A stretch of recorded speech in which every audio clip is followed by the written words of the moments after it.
1,500 jail calls to digital devices. I didn't ask which agency requested that be done and whose calls they were and all of that, but 1,500 was enough to stop me in my tracks. And so I just interviewed them, decided which of the witnesses would be able to be my conduit to get in the documents I have. And I've got her cell number and can text or call her to come to court at a moment's notice. She's a sheriff's deputy. So if we've got other motions to do, I can do that, have her here. My plan would be to put her up, ask some questions, not very long, introduce the exhibits, and then make argument. Which I guess, without answering the question, answers the question. There really isn't a lot of discussion between the state and the defense on what specific jail calls you're talking about. Well, the only discussion we've had is, yes, we plan to use some jail calls. We don't know which ones yet. We'll let you know.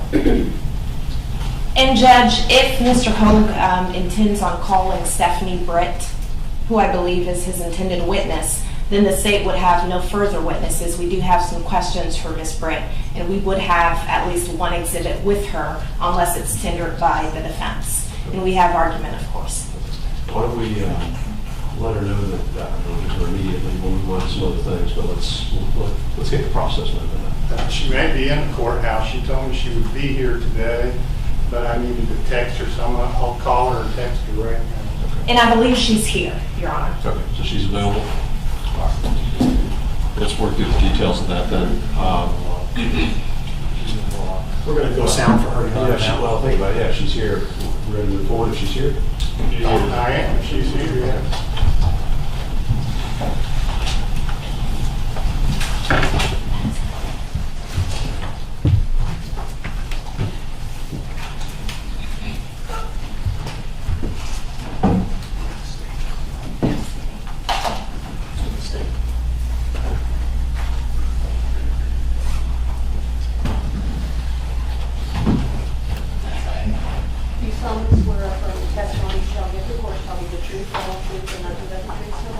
Yes, ma'am.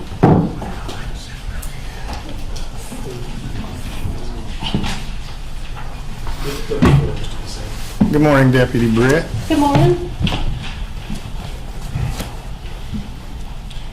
I called you Deputy Britt. You're employed where? The Glenn County Sheriff's Office. And what's your position there? I am the Internal Affairs Investigator. I'm a deputy. Among all of your many duties. I'm sorry, Your Honor. I'm sorry, Mr. Hogue. Has the witness been sworn? Yes, yes, Okay. ma'am. Among your many duties, does one of your duties have to do with inmate jail phones and phone calls? Yes, sir, it does. Would you describe for the court what your duties involve regarding the jail phones? Sure.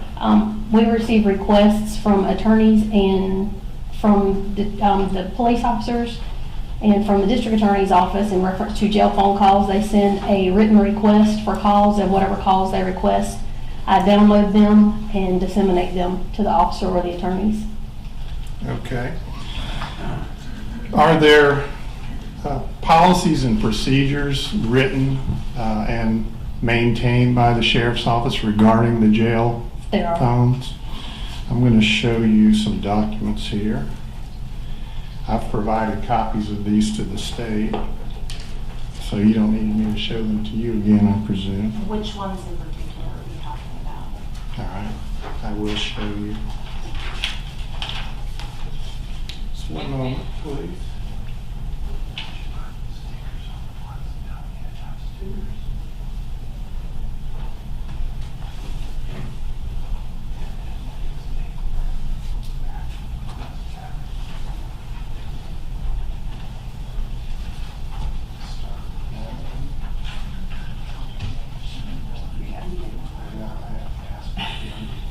What number we have to?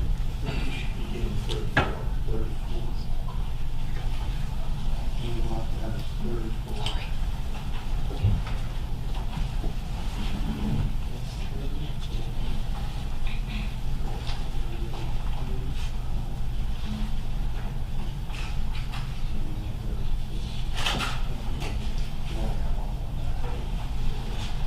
All right, Deputy Britt, I'm going to show you what I've marked as Defendant's Exhibit 34. Ask if you recognize what that is. I do. What is it? This is our standard operating procedure for inmate jail phone calls. Okay.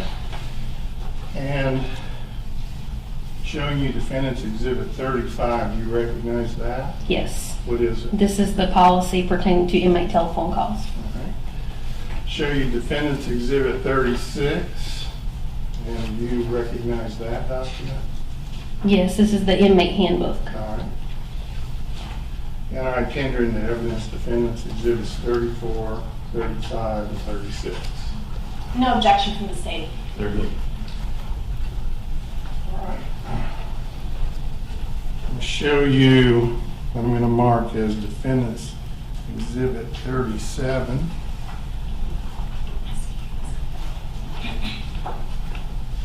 And I know you can't hear that, but do you recognize what that is? Yes. What is it? This is a pre-recorded message that is at the beginning of all inmate telephone calls that the inmate as well as the party that they are contacting can hear. Okay, and who made this recording? Someone from Paytel, who is the telephone service that we use for inmate phone calls. So they created it, sent it to the jail, and then you put it on your system to let inmate callers and those they call hear this. No, I did not do that. Well, I'm not somebody- sure who did that, but that disc was created from a message that was sent to us by Paytel as the pre-recorded message that's at the beginning of all the phone calls. And so what's on this disc matches what you would hear if you were an inmate calling out and the person on the other end hearing the call. Correct. I move Defendant's Exhibit 37 into evidence. No objection from the state, Your Honor. Submit.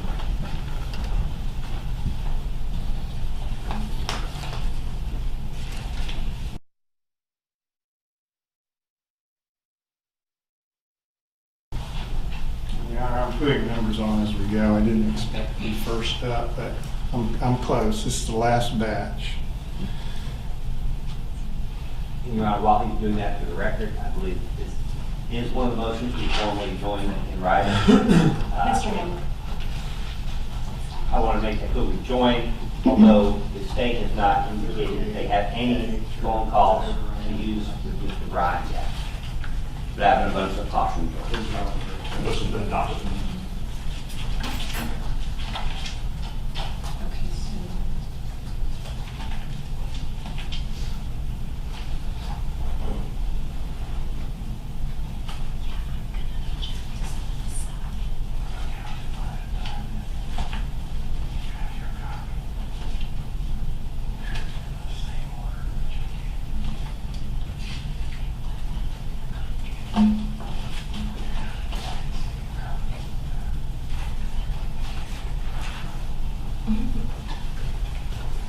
So you want me to do these one at a time so you can do that? All right, now I have a batch of documents here that I'm going to mark all as Exhibit 38. Okay. And then I'm going to do A, B, C until we're done. Okay.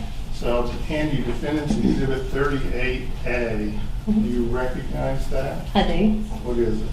This is a jail phone call request for Mr. William Roddy Bryan, Travis Mcmichael, and Greg Mcmichael, and it is from the United States Attorney's Office, Ms. Tara Lyons. Is it addressed to you? It's addressed to the Glenn County Detention Center. But did it ultimately get to you to handle? Yes, it did. That's part of the responsibilities you described earlier that you take care of. Correct. These requests from Yes. law enforcement. Okay, this one's from the U.S. Department of Justice, 38D. You recognize that? I do. What is it? It is also a jail telephone call request on Mr. William Roddy Bryan, Travis Mcmichael, and Greg Mcmichael from the United States Attorney's Office. All right. And just so we know, each of these ones I'm going through, they concern different dates. There's a date range? Correct. All right. And 38C, do you recognize it? I do. What is it? It is also a jail telephone call request from the United States Attorney's Office. This one is for Travis Mcmichael and Greg Mcmichael. All right. 38D, do you recognize it? I do. What is it? It is a jail telephone call request from United States Attorney's Office. for William Roddy Bryan, Travis McMichael, and Greg McMichael. Okay, what was that, D? Yes, All right. Defendant's Exhibit 38E, do you recognize it? I do. What is it? It is a jail telephone call request from the United States Attorney's Office, and it is for William Roddy Bryan, Travis McMichael, and Greg McMichael. All right. 38F, what is it? A jail telephone call request. It is from the United States Attorney's Office for William Roddy Bryan, Travis McMichael, and Greg McMichael. And Defendant's Exhibit 38G, do you recognize it? I do. What is it? It is a jail telephone call request from the United States Attorney's Office for William Roddy Bryan, Travis McMichael, and Greg McMichael. And Defendant's Exhibit 38H, let me make sure it's a two-page exhibit, so I'll just leave one sticker on it. Do you recognize that? I do. What is it? It is also a jail telephone call request from the United States Attorney's Office. This one is requesting calls on Gregory Mcmichael, Travis McMichael, William Roddy Bryan. There are actually two sheets here. I believe the dates are different. Or are they different letters? It's all one, but they're requesting different dates. Okay, but it's all one letter. It's all one letter. They also are requesting individual telephone numbers. Okay, so that was a little bit different than the ones we've done. It is.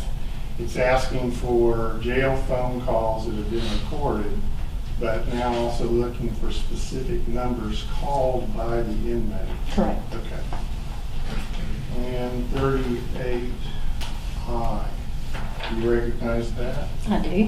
What is it? This is a copy of an email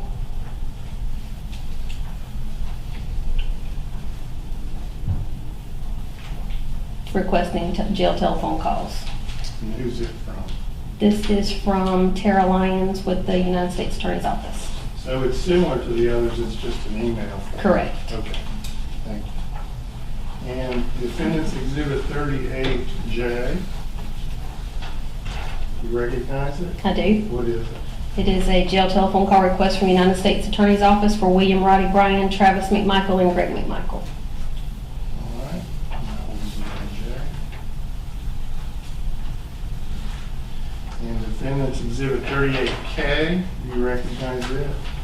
I do. What is it?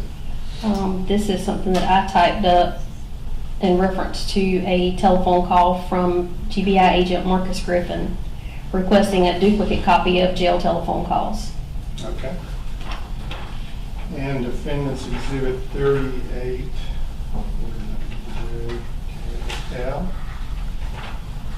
do you recognize it? I do. What is it? This is a request from the United States Attorney's Office for jail phone calls on William Roddy Bryan, Travis McMichael, and Gregory McMichael. And Defendant's Exhibit 38M. You recognize it? I do. And what is it? It is a request for jail phone calls from the United States Attorney's Office on William Roddy Bryan, Travis McMichael, and Gregory McMichael. And Defendant's Exhibit 38N. You recognize it? I do. What is it? This is a copy of an email sent to me by James Feller of the GBI requesting jail telephone calls On, pertaining to Mr. William Bryan. okay. And Defendant's Exhibit 38O. You recognize it? I do. What is it? This is a request from James Feller with the GBI requesting jail phone calls pertaining to Greg and Travis McMichael. Okay. And Defendant's Exhibit 38P. You recognize it? I do. And what is it? This is a request from the Georgia Bureau of Investigations, Special Agent Nicholas Anzac for jail telephone calls regarding Gregory McMichael and Travis McMichael. And last, Defendant's Exhibit 38Q. You recognize it? I do. And what is it? This is from the GBI as well, requesting telephone calls, jail telephone calls for Travis McMichael and Gregory McMichael. Okay. At this time, I move Defendant's Exhibits 38A through.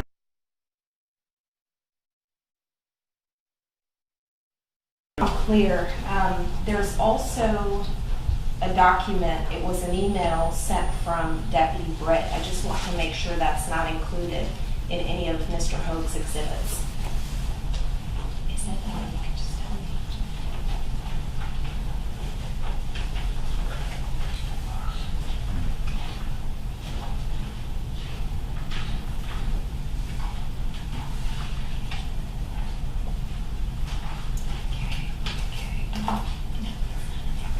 No objection from the state judge. There we go. Deputy Britt, are these requests we just went through, A through Q, that you gave me on Monday of this week, correct? Yes, sir. All that there are, or have any new ones come in since Monday? To my knowledge, that's all we have. I know one came in, but I'm not sure if it was prior to or after Monday. I do not have that one, the undersheriff does. Okay. And we talked Monday over at your office, and there was some mention of your being in the process of downloading about 1,500 phone calls. Do you remember that? That was not me, that's the undersheriff. But you were there when he mentioned that? I was. Are you involved in that process of downloading those phone calls? Those particular calls, no, I'm not. Are those 1,500 calls in response to these several letters we just went through, or is there another request someone's made? I have not seen the request, I'm not sure. So no request in writings come to you? Not to me. Do you have any firsthand knowledge of whether those 1,500 phone calls are all phone calls of all three of these defendants during their entire time they've been in the Glenn County Jail up to now? I have not seen the request. Okay. So your answer is you don't know what those 1,500 phone calls are No, sir. or who requested them? I'm not sure. All right. That's all I have, Your Honor. Your witness.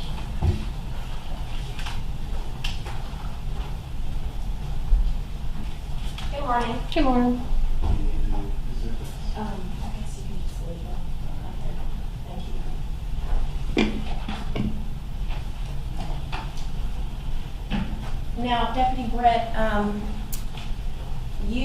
what's your duty there as it pertains to jail calls at the sheriff's office? The request comes in to me, and I download the calls and disseminate them to the requesting attorney or officer. Okay. Are you familiar with the way the calls are recorded and monitored as it pertains to your position?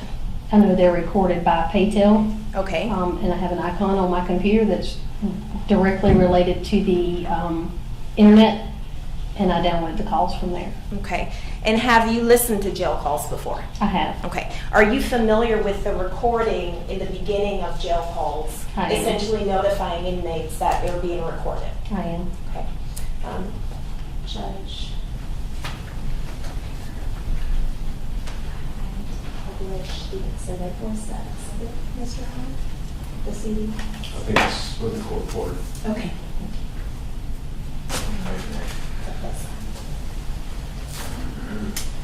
I'm going to put this in.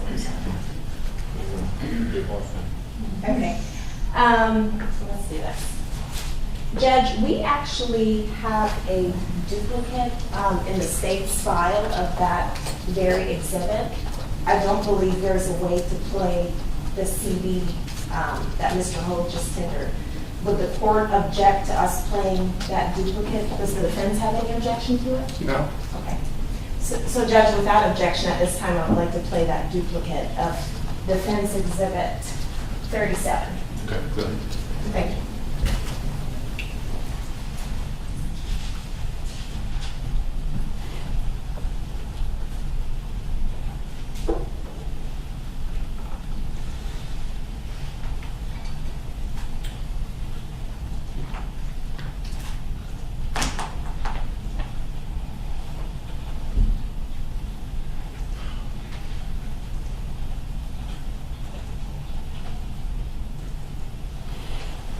This call will be recorded and subject to monitoring at any time. For a collect call, press 1. Please dial 0, plus the area code and number you wish to call.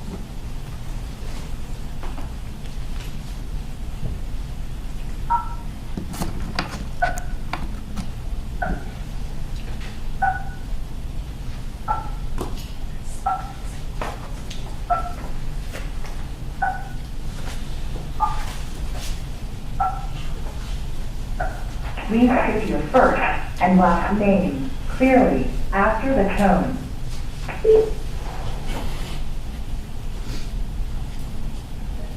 Your name has been recorded as.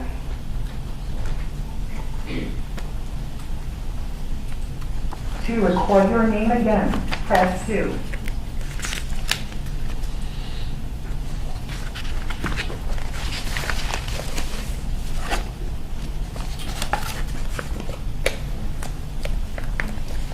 Hello, this is a collect call from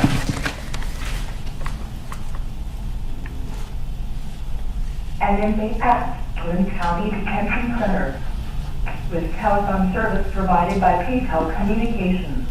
Para español, presione 2. The current balance for your account is $1,000. Stay on the phone after this call for payment options.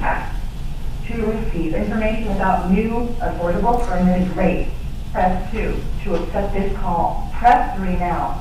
To block all future calls. This call will be recorded and subject to monitoring at any time.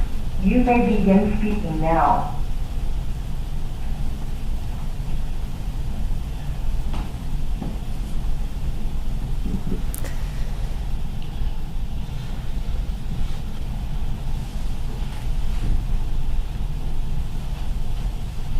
Thursday, May 6, 2021, 16:42, 46, Eastern Standard Time.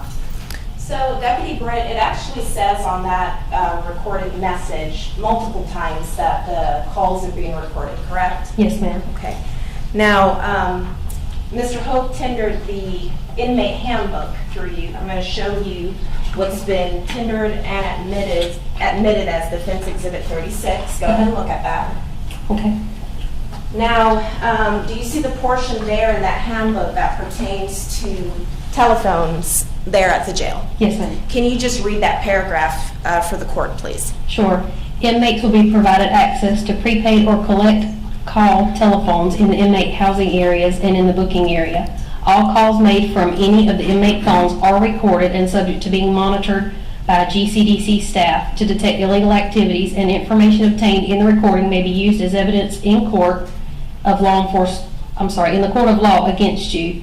Your usage of these phones shall constitute consent to such monitoring. The phones are computer programmed to terminate after 30 minutes. However, the length of calls are subject to change at any time. After an inmate makes one call, he or she must wait until everyone else has had an opportunity to make a call before making a second call. Okay. And when inmates come into the jail, they're provided with access to the inmate handbook, correct? Yes, ma'am. Okay. And they have access to that handbook throughout the entirety of their stay there at the detention center, correct? Yes, ma'am. Okay. And they're notified that essentially they're using the jail telephone system is consent, correct? Yes, ma'am. To be monitored, Yes, right? ma'am. Okay. Now, all calls are actually not monitored, right? No, ma'am. Which calls aren't monitored? I don't know of any calls personally that are monitored. All jail calls at the detention center are monitored, correct? They're all recorded. They're all recorded. Yes. I'm sorry. They're all recorded. Which calls are not recorded? Any telephone call that is made to an attorney that we have been provided a telephone number for that attorney. Okay, so only confidential attorney-client phone calls are not recorded. Correct, as long as we've been provided with the telephone numbers. Okay. Now, what is the reason behind recording these telephone calls there at the Glynn County Detention Center? To detect any illegal activities.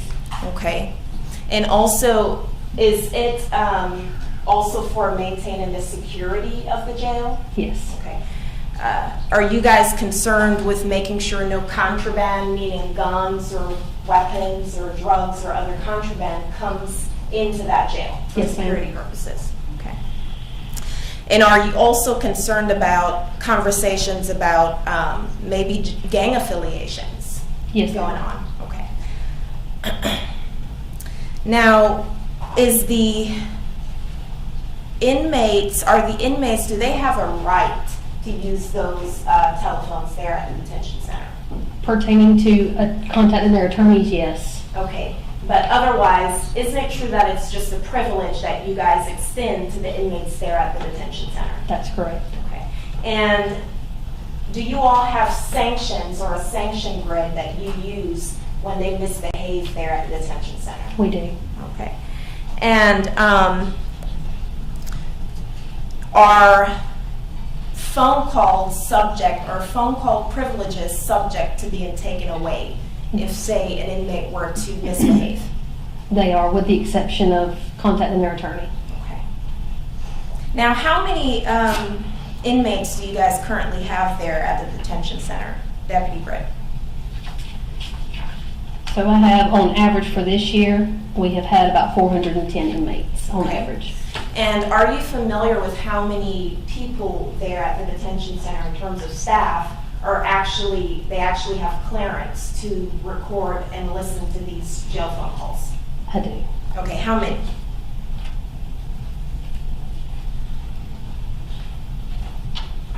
$12. Okay, so on average, you all have over 400 inmates there at the detention center, correct? Yes, ma'am. And you have 12 people who have the clearance to actually record and monitor the calls. Yes, ma'am.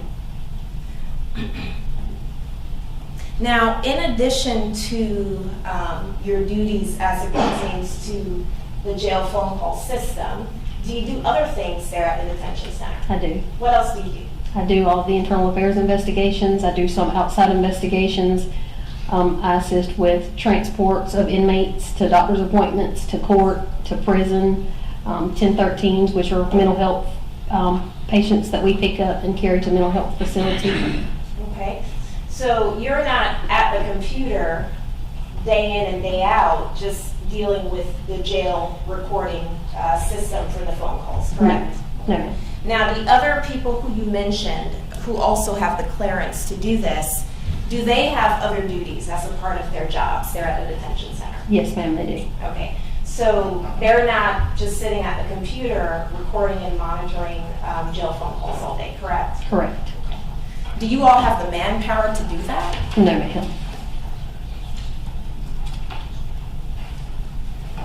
That's all.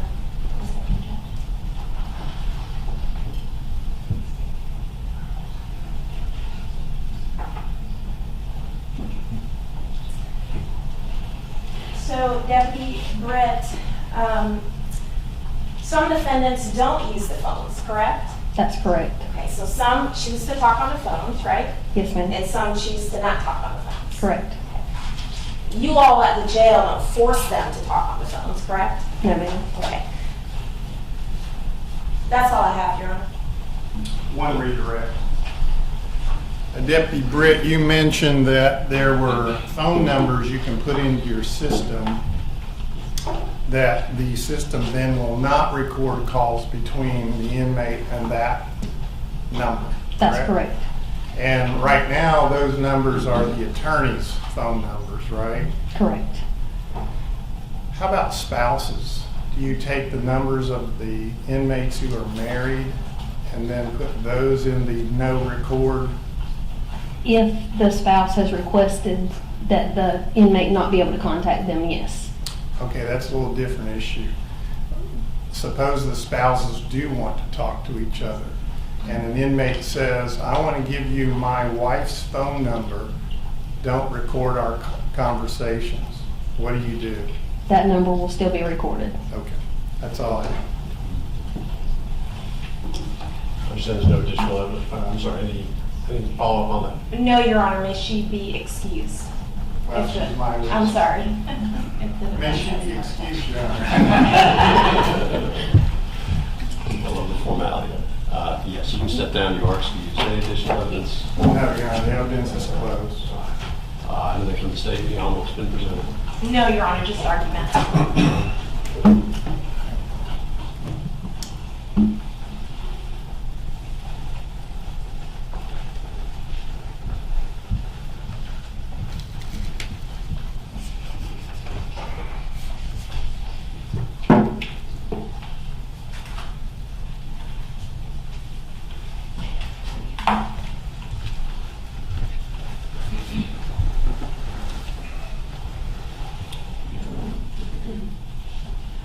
just to narrow the issue here from the motion I filed on this jail phone call issue, we do not contest at all that the jail has the right to set up a telephone system to record inmate phone.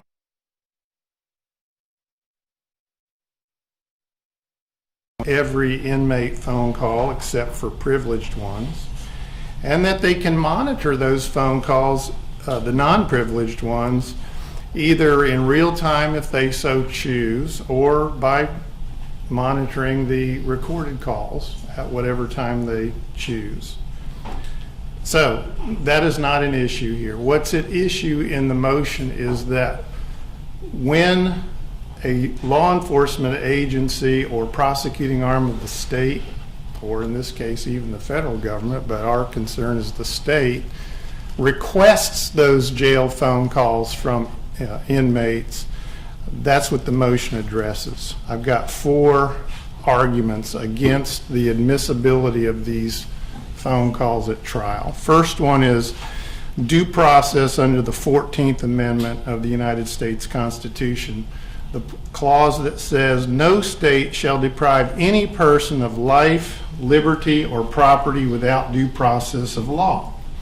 And with conditions to whether pretrial detention violates that constitutional protection, namely the deprivation of life, liberty, or property without due process, we ask, do those conditions of detention amount to punishment?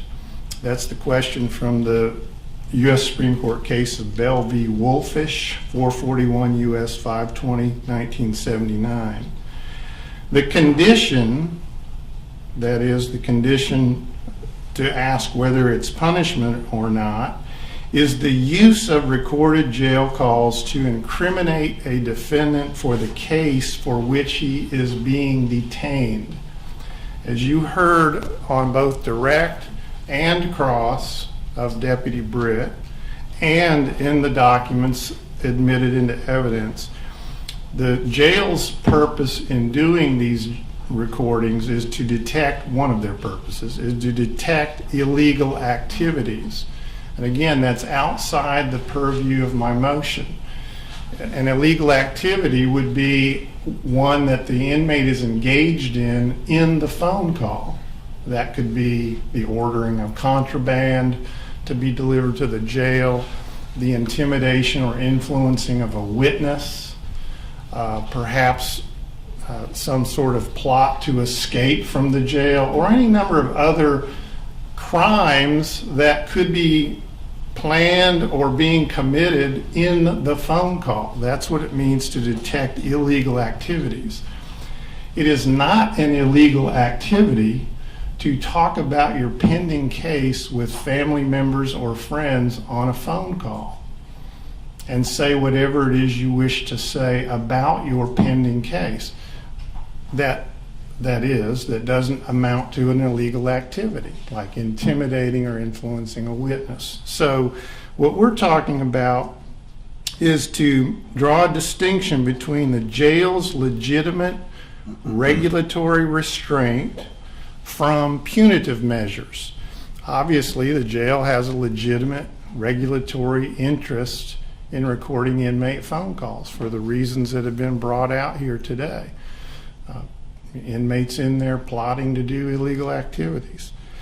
So maintaining security is on the legitimate side, but incriminating and then punishing a defendant for those phone conversations that are about his case, those are the ones that are at issue here. And the example I put in my motion comes from the bond hearing that we had in this case. And I only use it as an example. I have no idea if it's one of the calls the state would intend to use at trial, but it's the phone call that Your Honor heard at the bond hearing in which Mr. Mcmichael is talking to his brother and uses the familiar aphorism, no good deed goes unpunished.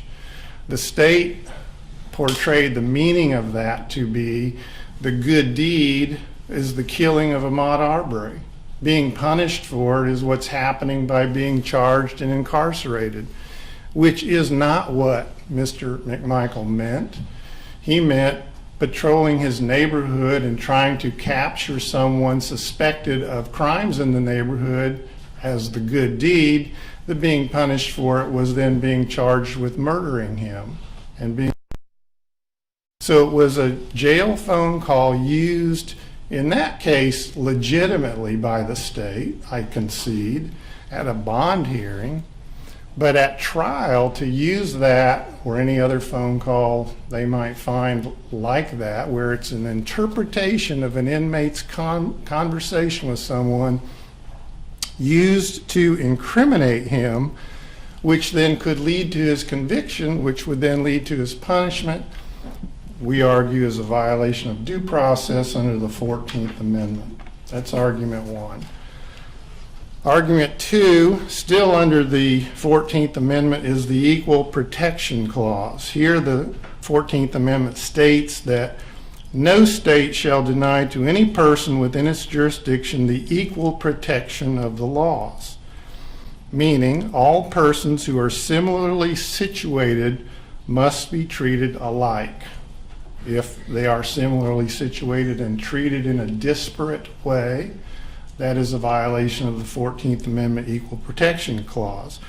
Now, in criminal matters, the question is, who is similarly situated to whom?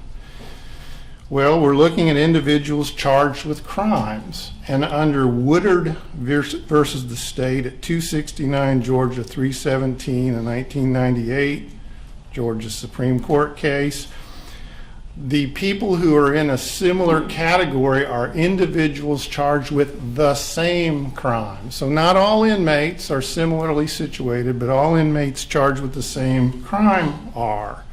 So you compare defendants in our case who are charged with murder. Now we have other charges in our indictment, of course, but we can just focus on murder. It's the main one. It's a malice murder and several felony murder charges, with felonies charged that underlie those felony murder counts. So if you compare defendants charged with murder, there are those charged with murder who have been granted bail and are out on bond. Then there are those who have been charged with murder who have been denied bail and are in jail. Obviously, the Mcmichaels and Ronnie Bryan are all in jail, and there are several defendants charged with murder who are out on bond in every county, perhaps all across the state. And as I put in a footnote as an anecdote in my motion, I have 7 clients who are charged with murder who are out on bond, and then I have 3 that aren't. Mr. Mcmichael is one of those 3. Those clients or defendants charged with the same crime, therefore, under Woodard v. the state, are similarly situated. And the case law says that when you have a constitutional provision at issue, as we do here, equal protection of the laws, and it concerns a fundamental right, which is here one's liberty and due process, we apply strict scrutiny to the policy or the action that's under review. Here, not the recording of or the monitoring of, but the use at trial of recorded jail phone calls. Strict scrutiny requires that the court look to see whether there is a narrowly tailored policy. Now here, the jail's policy is tailored just fine. It's when they get a request from a prosecuting arm of the state, hey, give me the guy's phone calls, and I'm going to play him at his trial to try to incriminate, convict, and then have him punished for that, in part. And so the narrowly tailored policy is security interests, no problem with that, but there it stops. To incriminate and punish is to go beyond it. The jail has the capacity, and Deputy Britt said so, to distinguish phone calls. Those that are privileged, as with a lawyer, and interestingly not with spouses, and those that aren't privileged. They can distinguish. They can tell their computer system, do not record phone calls between the inmate and this phone number. So that's the second argument. The third one, I will say, applies only in this case to Greg Mcmichael, and that's the spousal privilege. As you heard Deputy Britt say, if an inmate was to say, please don't record phone calls between my wife and me, under OCGA 24.5.501A1, I have a privilege in my conversations with my spouse. The policy reason is we want to encourage free flowing information between spouses.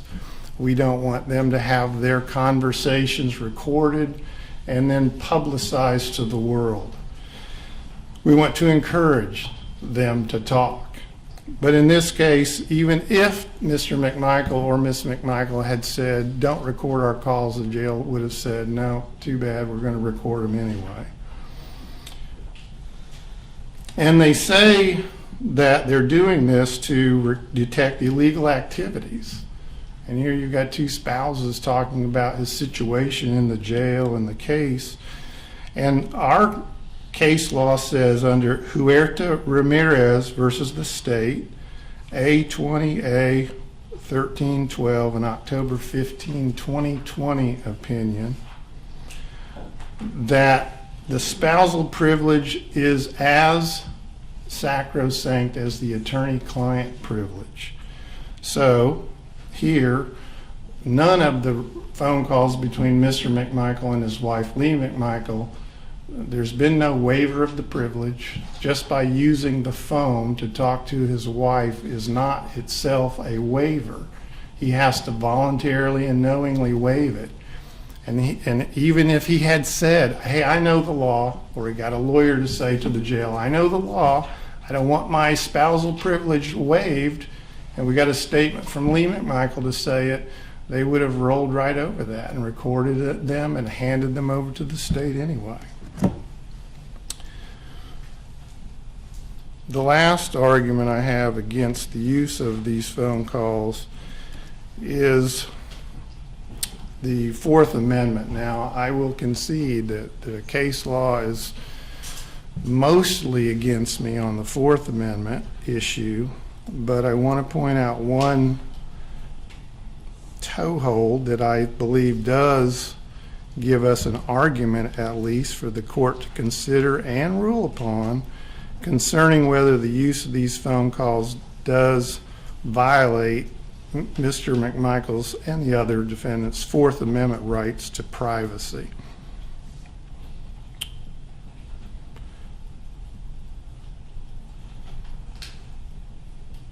Just 1 second, Your Honor.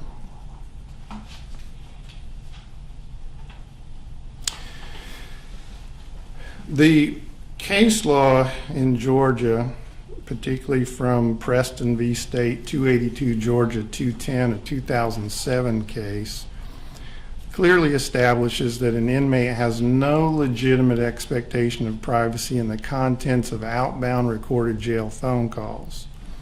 But that case does not draw a distinction between the inmate's lack of expectation of privacy and the use of recorded calls by the institution detaining him when the content of those calls invokes the legitimate security interests of the jail on one hand, and the case says, but there is a limited and legitimate expectation of privacy that I argue in the content of phone calls that in no way invokes the legitimate security interests of the jail. So, yes, no inmate has a legitimate expectation of privacy in phone calls in which he is engaging in illegal activities on that phone call. But that doesn't mean he can't have a legitimate expectation of privacy in conversations with others who are not his lawyers and not his spouse about his pending case. He should have an expectation of privacy in that he can talk about his case, his feelings about it, what happened, anything at all related to it, and we can make that distinction. It's not impossible, it's not even difficult to do.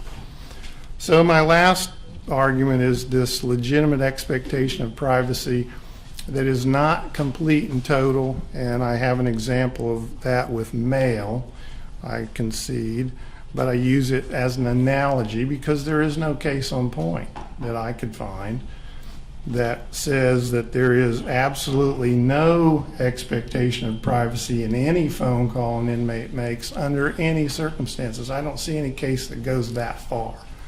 So I'm trying to carve out a small exception here on the Fourth Amendment argument. My better arguments, I will say, are due process, 14th Amendment, equal protection, 14th Amendment, and at least with respect to Mr. Mcmichael, the spousal privilege. Thank you, Your Honor. We're flying at 10,000 feet here. Are there jail calls that are being objected to? Are there They have any that are not. going to be used? Have they been disclosed, or is there just sort of a blanket, there's 15,000 calls out there, we may use some of them? Correct, Your Honor. There are 1,500 calls Not 1,500, out there. We have not gotten any specific exceptions from the defense other than they want every single call excluded and they want the privileged calls excluded between Greg Mcmichael and his wife. But in terms of any other specifics from them, we have not gotten. Is the question, am I objecting to any specific phone calls? Yeah, I mean, I don't this have is more any. of an evidentiary motion in this case, because you acknowledge there are some jail calls that would come in, not necessarily in this case, but generally in this argument that you've made constitutionally, there are, under certain circumstances and facts, there are certain things that would come in. The argument is, using these constitutional arguments, that there are certain rights that would be violated if certain things happened in this case. I'm just trying to figure out whether they are or are not. Are they, in fact, issues before this court? The only thing I can say in response to that is I have been told, and I think we've heard it here this morning in open court, yes, we plan to use jail calls by your client to non-lawyers at trial to incriminate him. Which ones, we don't know yet. I don't know how you can know you would be doing it if you haven't heard them. Maybe they have heard them, but they haven't given them to me yet in discovery and said, we're going to use these at your trial. We got some phone calls that were used in the bond hearing. I don't know if those are the calls they plan to use at trial or if there are others.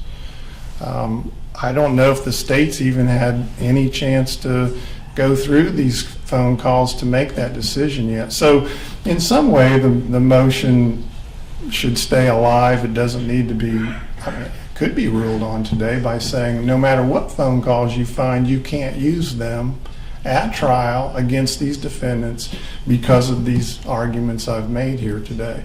And that would save them time. They don't need to listen to those phone calls. They don't have any relevance to the case. Well, they could simply say, Keller in 2020 said there's no expectation of privacy, and I don't give a lot of that. My point is, I'm not sure I want to do that. I don't know what I don't really understand what the debate is. And before I start getting into 14th Amendment, 4th Amendment analysis of generally jail calls, I'm not even sure how I can do that without knowing specifically what those calls are. I want to respectfully disagree. It doesn't matter what the calls are, what the content is.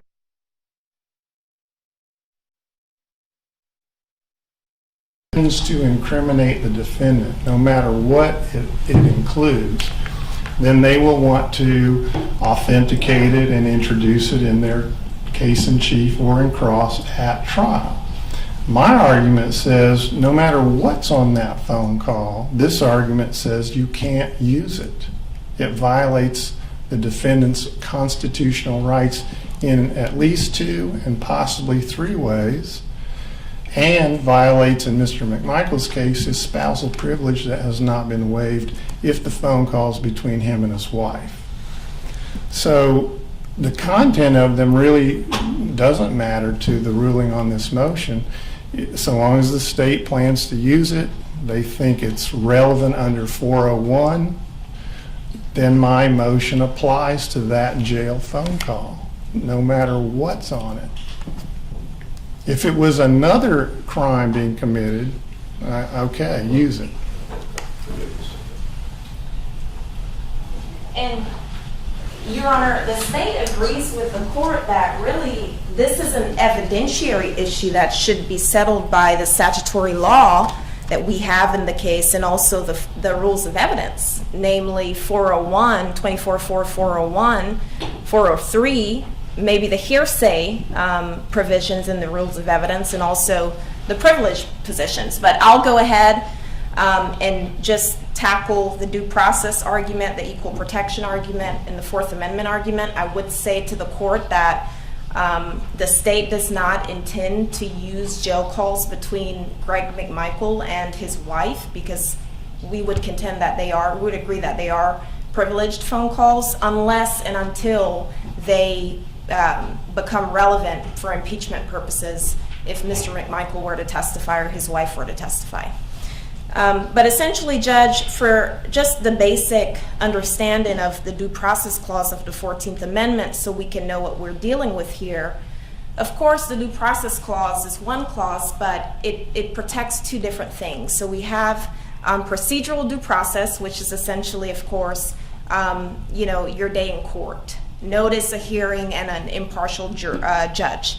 And also substantive due process and fundamental rights, which Mr. Hogue mentioned in his motion, which we know in terms of criminal law, we're dealing with the Fourth, Fifth, and Sixth Amendments, and other things like, the right to marry, right to have kids.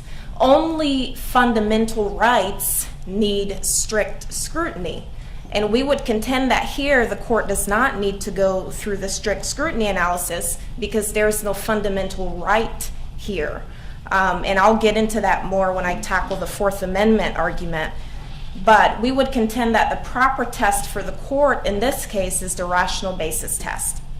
So the Fourth Amendment, it is quite settled in Georgia, Your Honor, that a defendant has no reasonable expectation to privacy in jail calls, period.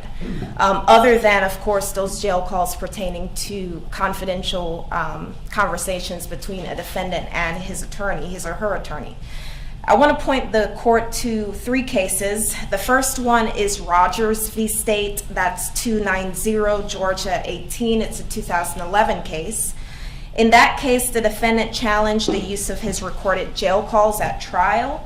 The court held that an inmate had no reasonable expectation of privacy in jail calls, especially as in that case and as in the current case, when notice that the calls were being recorded was in the handbook given to each inmate and also a message further notifying the inmate that the calls were recorded was played before each jail call essentially happened. I want to also point the court to Keller v. State, 308 Georgia 492, and that is a 2020 Georgia Supreme Court case. That case held that it is well established that there is no reasonable expectation of privacy in recorded telephone calls made from jail. And lastly, Preston v. State, 282 Georgia 210, that's a 2007 case, which the defense mentioned in their motion. That case also holds that the defendant had no reasonable expectation to privacy in jail calls. And Judge, one thing that was not mentioned in the defense's motion or the defense's argument, there's actually a statute on point in this case. It's OCGA 1611-62-2A. And that statutory law specifically provides for the recording of jail calls. And I quote, "It shall not be unlawful to use any device to observe, photograph, or record the activities of persons incarcerated in any jail, correctional institution, or other facility in which persons who are charged with or who have been convicted of the commission of a crime are incarcerated, provided that such equipment shall not be used while the prisoner is discussing his or her case with his or her attorney." So that's the only exception.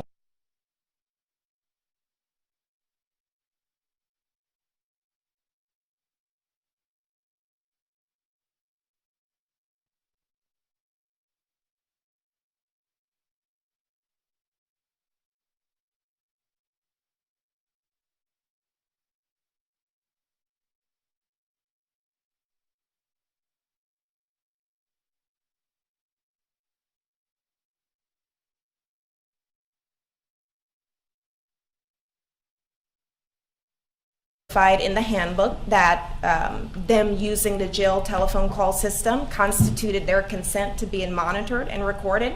And also it played numerous times before the actual calls were made in that message that appears in every call made from the Glenn County Detention Center.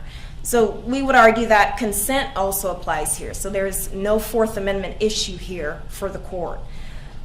Also, there's no procedural due process violation. The defense argues, which is a peculiar argument, that the pre-trial detention policy that's at issue here is the use of the call at trial. Well, if we're talking about using a call at trial, then we're no longer talking about a pre-trial detention issue. And like I stated to the court before, we contend that the proper analysis for the court is the rules of evidence, not the due process clause of the 14th Amendment. And Judge, I know Mr. Hogue went into the landmark Supreme Court case, U.S. Supreme Court case on the issue Bell v. Wolfish, and they are saying that they're not, challenging whether the jail can actually record these calls for legitimate security issues. So I'll go ahead and skip to the next portion.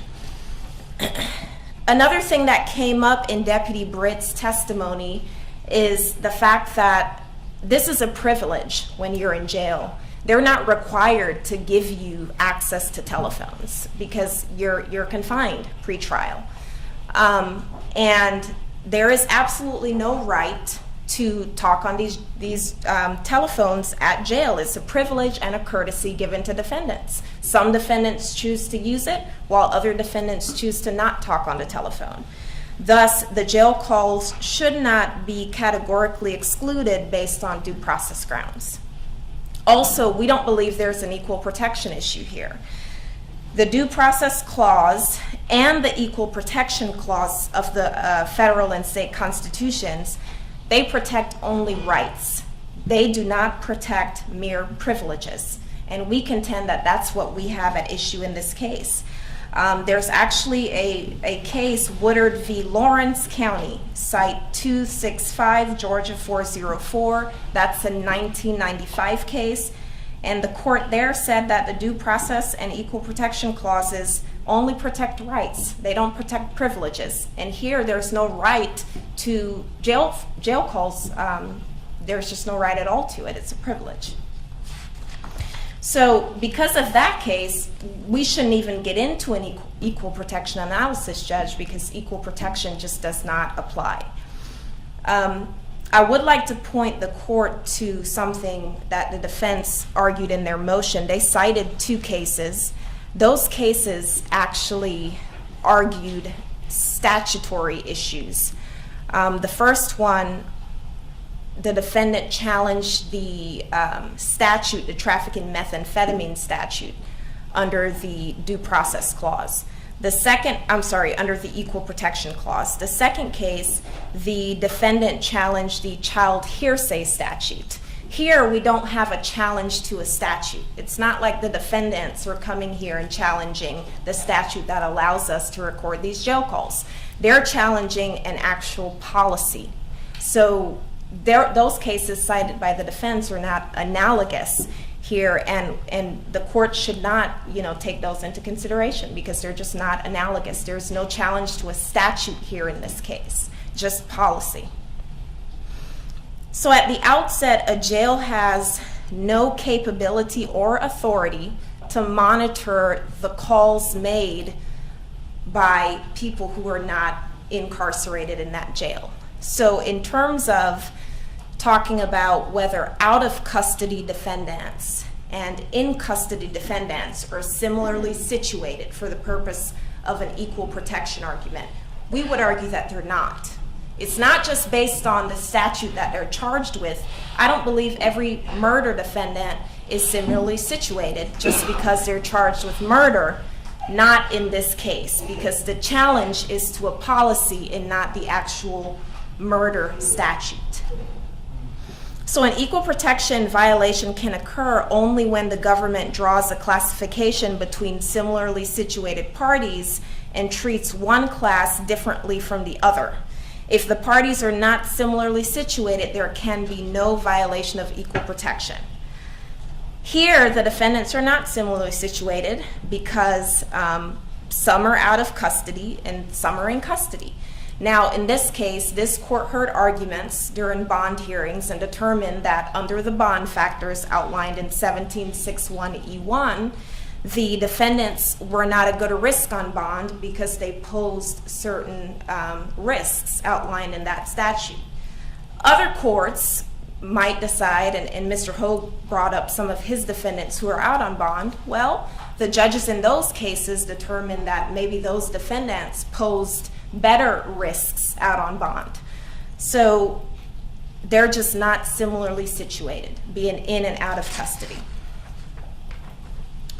Because the defendants are not similarly situated, we don't even have to get to the second prong of the Equal Protection Clause analysis, meaning the rational basis test versus the strict scrutiny test, but I'll still do it here, Judge, just in case you were to find that they were similarly situated. The rational basis test is applied when no fundamental right is at issue here. There's no Fourth Amendment issue because that was waived and a defendant has no expectation of privacy in their jail calls. So we're not talking about a fundamental right. And because monitoring and recording jail calls, especially here in a case where these defendants are charged with such violent offenses like murder, that is rationally related to the jail's legitimate interest in promoting security in the Glenn County Detention Center. So we don't believe that the equal protection argument's been made in this case, Judge. We don't believe the due process clause argument was made. We don't believe that the equal protection argument applies. And of course, the statutory law is spot on about us being able to record these jail calls. For those reasons, Judge, we would ask that you deny the motion. Thank you. Briefly, Your Honor, there's no urgency here in making a ruling, especially here in open court.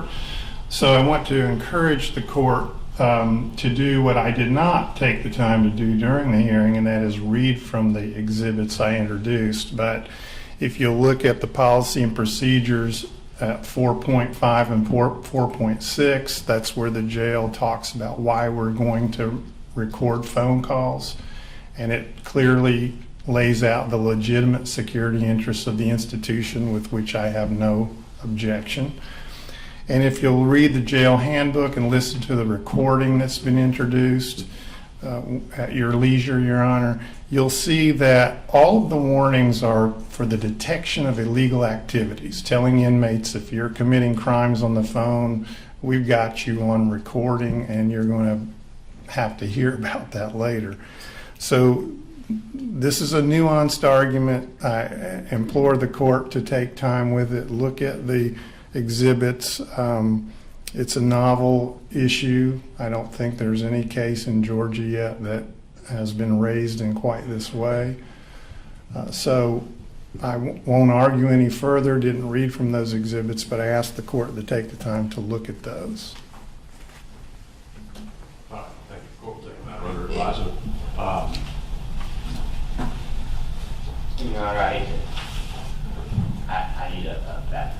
Let's go ahead. We'll go ahead and take a 10-minute recess. Let's plan on 11:30. What? Butterscotch?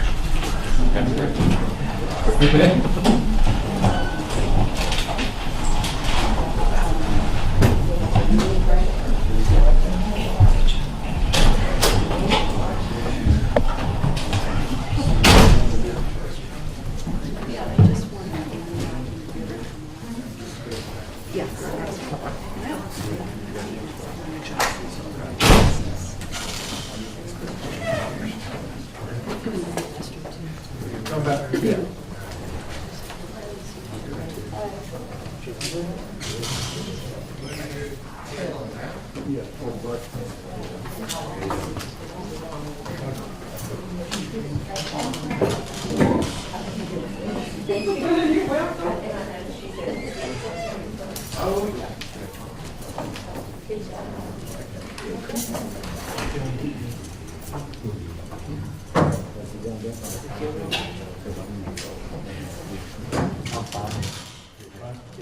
We're gonna take it out there and make sure.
Testing, 1, 2, 1, 2, 3, testing.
Got an order, please.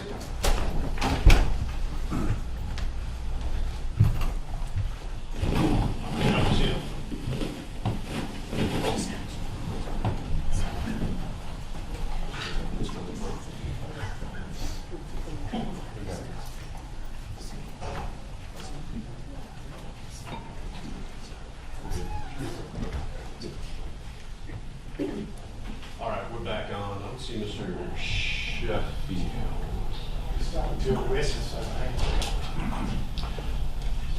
All right, just a heads up on the mics. It's come to my attention that these mics pick up sound pretty well. So if you are at council table, I suggest that those mics be pulled away if you're going to have a conversation with your client or co-counsel for that matter. They are being picked up. All right, we're back on. So I'm trying to figure out the best way to work through the remainder. I'm thinking, given the time of the morning, that I'm going to focus on matters that involve witnesses who are waiting.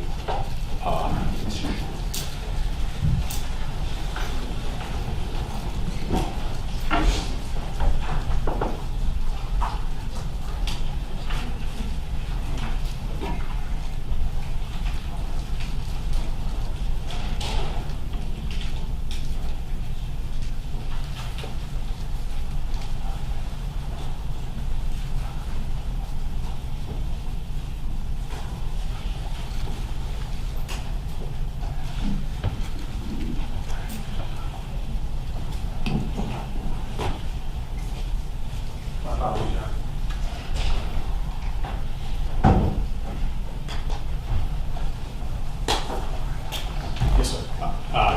So I was just addressing what remains. I'm going to probably bounce around a little bit. I'm going to focus, given where we are in the morning, on matters that involve witnesses.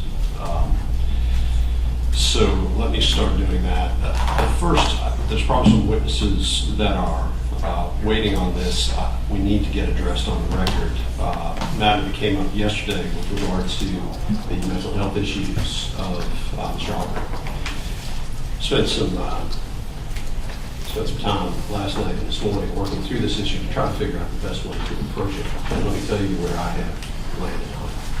Well, first of all, one thing I didn't ask yesterday, and I normally do when we're in an area where it appears that it is either a first impression of limited case laws, whether on either side is found any case law specific to the matter the court could take a look at. So I'm going to ask that question. But what I'm also going to do is let you know how I'm going to proceed from this point forward on it. I'm going to bifurcate the matter. I'm going to ask that the defense tender in whatever documents that you have that you intend to use to present the issue to the court and to the jury. I'm going to seal those. The court is making a specific factual finding that given the fact that this appears to be a rather novel issue, because I have not found anything directly on point in Georgia, and the fact that it involves the mental health records of the victim in this case.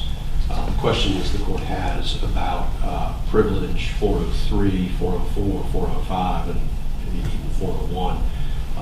It would be appropriate for the court to go ahead and seal those records that are submitted for the court's review only. The closest thing I could come to finding on point for this issue is actually a Vermont case.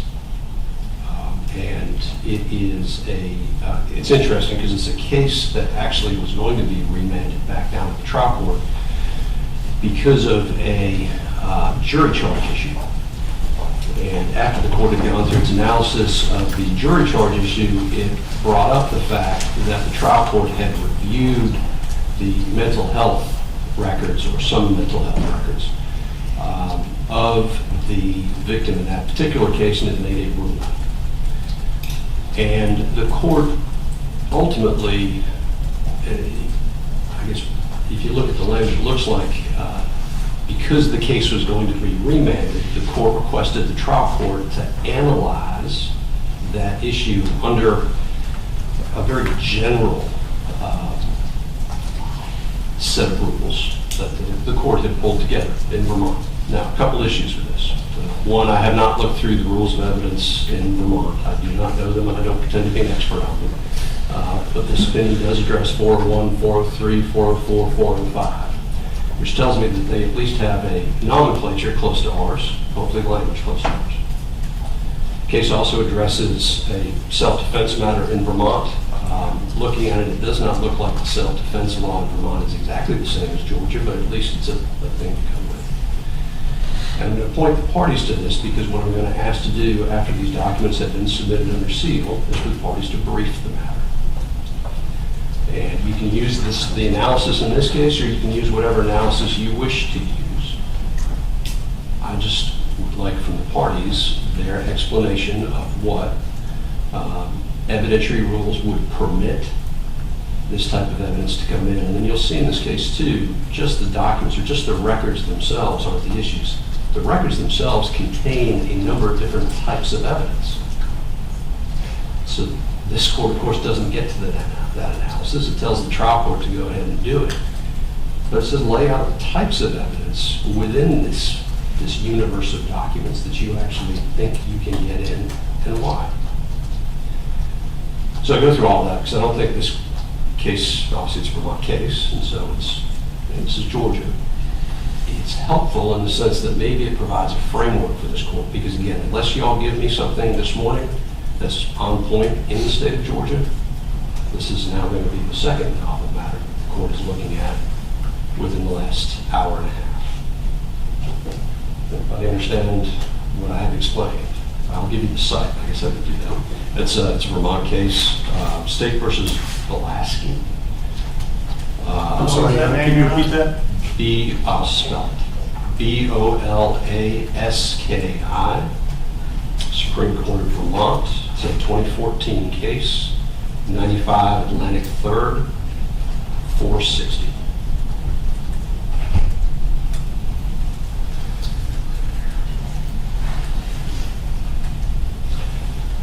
So again, it's helpful. May or may not ultimately be where the court goes with it. That depends upon those briefs that will be submitted as those within 20 days of today.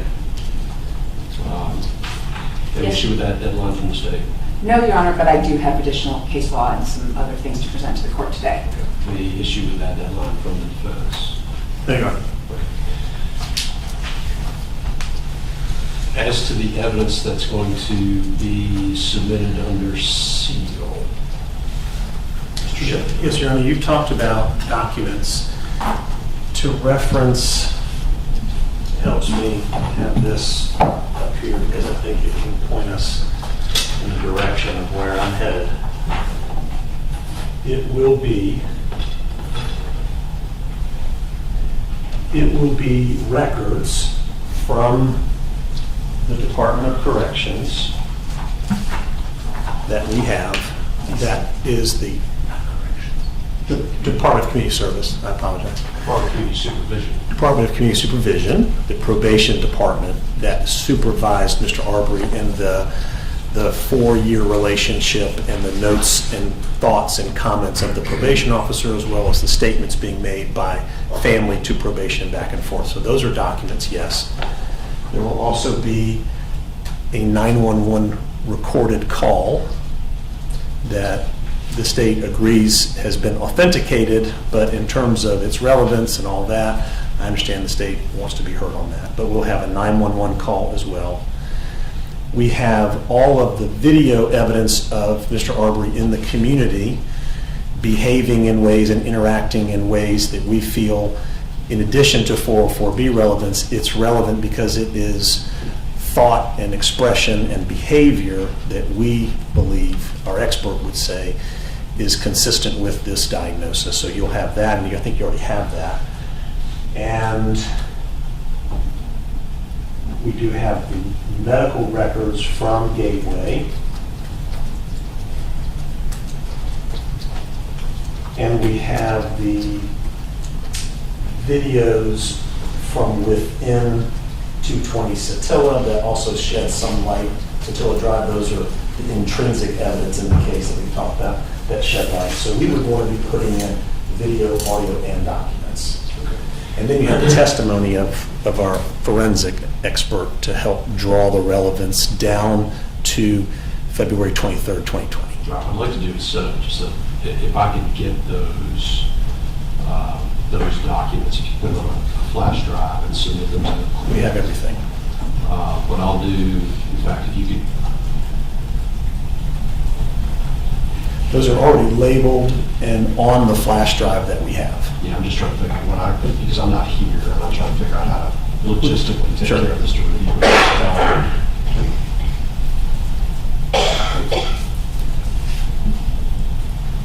Your Honor, if I may?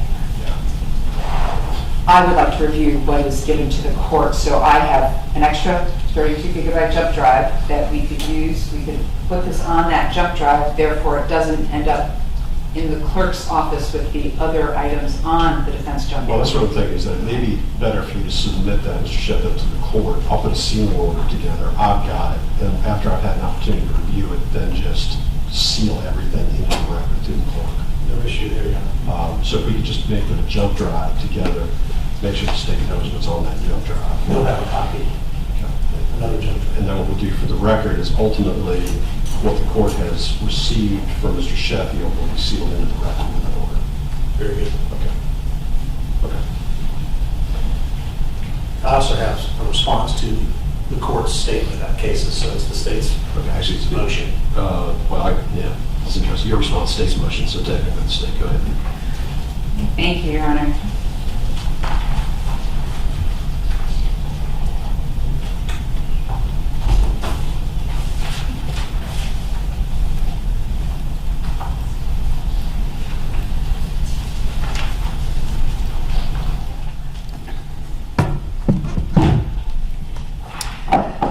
So the first thing I want to let the court know is that the way these... Something just occurred to me for seconds. With regard to the documents, there was reference yesterday to a waiver for DCS. DCS. Is that a document? Is that a video? Or what? Yes, What was it's that? on video through a body cam of the supervision officer saying, I want you to get a minimum evaluation, please sign these records to release the evaluation to us. That's on one of the videos. Do those records exist? Does that release exist? I don't have a paper copy of the release, but I see it on the video where it says Gateway Behavioral Health System, and we see Mr. Arbery sign the document. It will be on one of the videos submitted to the court in December of 2018. I'm sure, well, I'm not sure. Gateway may have it, and so perhaps another subpoena to Gateway to make sure that we have all the documents. It's not contained in the records from Gateway that currently exist? I don't believe so, but I'll double check, Your Honor, and make sure. Yeah, I don't think it's there. We have an authentication, but not the waiver issue there. Sorry, didn't mean to interrupt. Go ahead. No, Judge, that's an excellent starting point. The state's position on any Arbery is that it was for a specific purpose. He is on probation. His probation officer has said to him, I want you to have a mental health evaluation. So it's now state action. It's court ordered. It's been released back to the state as part of his probation. That does not waive any privilege that he has, because you can waive a specific privilege, meaning that privilege for this specific purpose, not for this particular purpose. So back to how this came about. When this incident first took place, the coroner's office of Glenn County went ahead and issued a subpoena for the production of the discharge for Mr. Arbery's mental health records. So at that point in time, the coroner's office went ahead and did a subpoena, and Gateway provided a 3-page report, which was just a discharge summary, and handed that over, and it became part of the Glenn County police report. So that's how that happened. In an effort to make sure that we had everything, Special Agent Richard Dial went ahead and then subpoenaed all of the Gateway records out of an abundance of caution, and he received those. Those were made part of the GBI file, and they were therefore served on the defense. The reason I bring all of this up is because when we look at the statutes that are involved in this specific incident.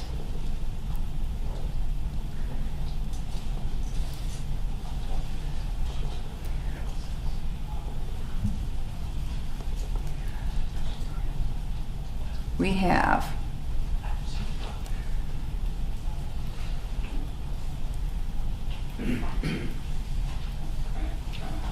and of course I pulled them all up this morning, and now my document with that is, there it is.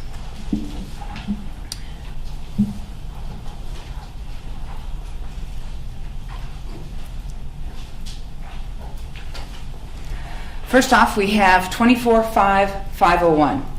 That covers certain communications that are privileged. We have Section 7, which is communications between a licensed clinical social worker, a clinical nurse specialist in psychiatric mental health, licensed marriage and family therapist, or licensed professional counselor and patient. The statute says there are certain admissions and communications excluded from evidence on grounds of public policy, including but not limited to the following. We also have number 5, which is communications between a psychiatrist and a patient. There is going to be no evidence that any medical doctor or psychiatrist actually saw Mr. Arbery. And then we have communications between a licensed psychologist and patient, but unfortunately under that Section 6, we also have no evidence he was seen by a licensed psychologist. What we have from the records that you will be able to review is that he was seen by a registered nurse or a nurse practitioner, and that is as far as the evaluation went. Obviously, this is privileged and therefore inadmissible on the face. However, we then go down to 24.12.11. 24.12.11 covers the disclosure of medical records and the effect on confidential or privileged character thereof.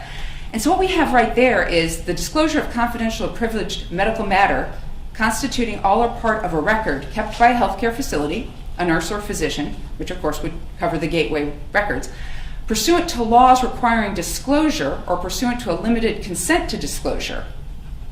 Once again, that's important. Limited consent to disclosure shall not serve to destroy or in any way abridge the confidential or privileged character thereof, except for the purpose for which such disclosure was made. So, coming back to the defense, they're claiming, well, he signed away his privilege. Well, he didn't universally sign away his privilege. It was for disclosure, for gateway, back to his probation officer. And this was all to help Mr. Arbery. It's now being used against him. In this statute, there is no way that he waived any sort of privilege because, pursuant to a limited consent to disclosure, shall not serve to destroy or abridge the confidential or privileged character of his mental health records. So therefore, the defense can't get at them that way either. And we have 24.12.1, and that brings me back to how these records were disclosed. 24.12.1 really covers all the other kinds of cases that we're used to. We all know that in an aggravated assault case where a woman's jaw is broken, or in an aggravated battery case where someone has been stabbed and they're scarred, their medical records become part of the case because that actually is an element the state must prove at trial. And therefore, 24.12.1 covers that particular instance. So, they're obtainable by an appropriate court order or subpoena, and that is how we got the gateway records into discovery. However, provided further that the privilege shall be waived to the extent that the patient places his or her care and treatment or the nature and extent of his or her injuries at issue in the judicial proceedings.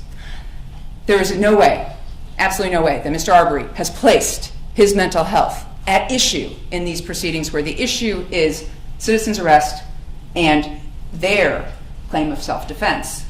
So therefore, while we obtained the records, obtaining the records and handing them over does not in any way waive any sort of privilege for it to be used at trial based on 24.12.1.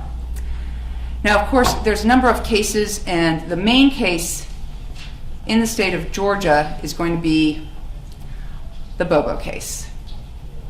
So what we have with this is that basically in Bobo, B-O-B-O, versus the state, which is 256 Georgia 357, it's a 1986 case. 4 justices of the Supreme Court did not agree that the psychiatrist-patient privilege could be abrogated by a showing of necessity. The other justices said, well, you know what? If the criminal defendants show the court that it's absolutely necessary for their defense, and there's no other way to get that evidence in, then, okay, we're going to go ahead and allow it. And this is 1986. That decision is a plurality opinion holding that the statutory psychiatrist-patient evidentiary privilege must yield to a criminal defendant's constitutional right of confrontation, but only upon a showing of necessity. That is, that the evidence in question is critical to his defense. The state's contention is they're claiming self-defense against a man they did not know, a man who they saw running down the street. We've got about a 10-minute incident. Mr. Arbery says absolutely nothing during that entire 10 minutes. So when they say, I was acting reasonably, that has absolutely nothing to do with Mr. Arbery's mental health. It is not critical to their defense. And they also then have to show that substantially similar evidence is otherwise unavailable to him. We contend that substantially similar evidence is completely irrelevant because it's not relevant to this case or the issues in this case. And there's a number of cases that talk about this and cite to Bobo. However, when you do a Lexis search, the number of cases that actually cite to the Bobo case from 1986, there's only about 30 of them. And in most of those cases, the defense is trying to say that usually the female sexual assault victim is crazy, and it goes to her credibility. And they want to bring in the mental health records to show that she's nuts and she's making this all up, and I didn't, assault her, I didn't rape her, I didn't molest the child. That's usually these kinds of cases. And I think there's about 30 of them out there for the court to look at, just doing a Lexis search citing to Bobo in the state of Georgia. The ones that I could find that were of interest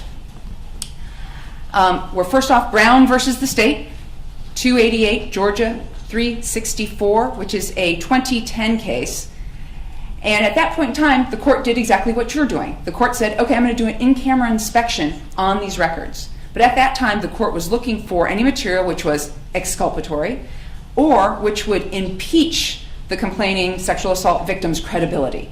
And the court basically ruled there was nothing there. So that was that particular case.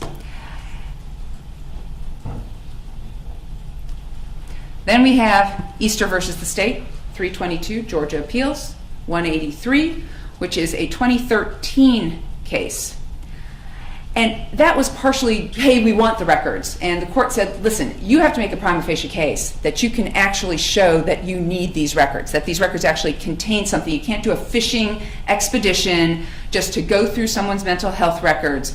And they said, our Supreme Court noted that the psychiatrist-patient privilege prohibits the defendant from engaging in a fishing expedition regarding a witness's consultations with a psychiatrist.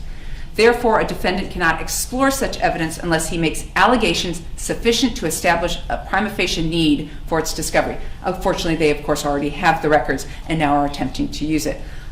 The most important case the state found on this is DiPietro versus the state. This is 356 Georgia Appeals, 539, and it is from September 3rd of last year, 2020, Court of Appeals case. In this particular case,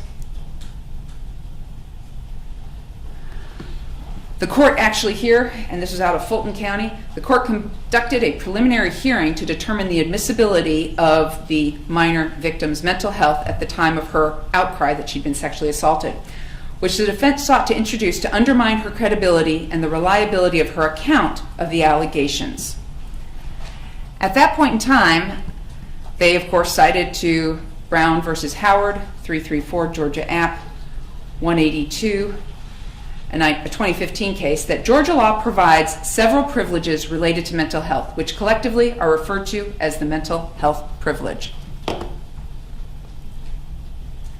The primary purpose of the mental health privilege is to encourage the patient to talk freely without fear of disclosure and embarrassment, thus enabling the psychiatrist to render effective treatment of the patient's emotional or mental disorders. So at this point, the court in this case goes on to say, our existing precedent makes clear that the absence of a waiver by the patient, privileged material is neither discoverable nor admissible at trial. And they cited to Advantage Behavioral Health Systems versus Cleveland, 350 Georgia Appeals, 511 at 2019.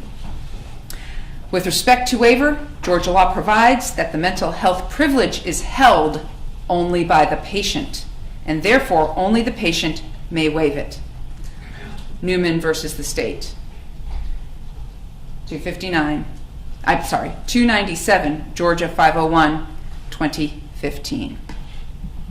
Here we have absolutely no waiver for this purpose.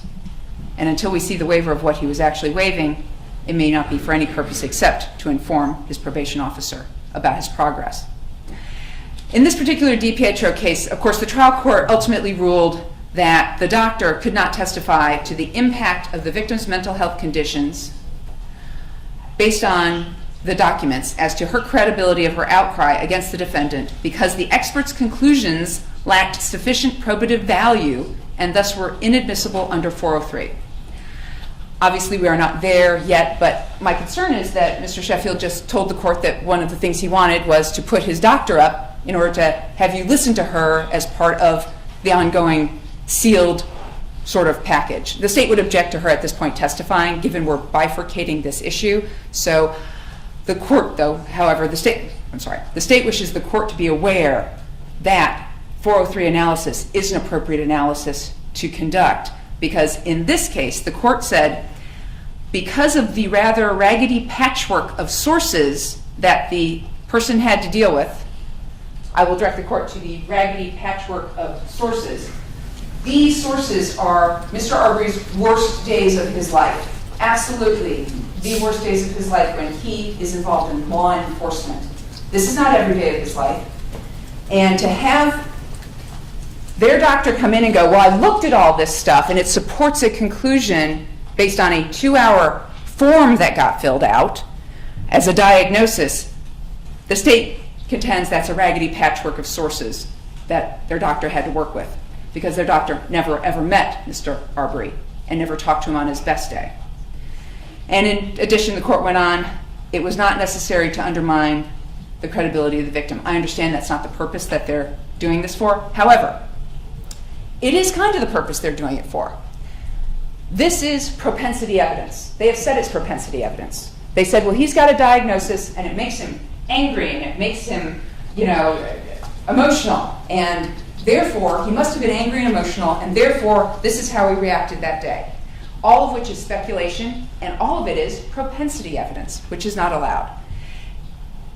And Judge, that is the basis for why we ask that you deny this, and we will, of course, brief this and put all of this together for you in the brief.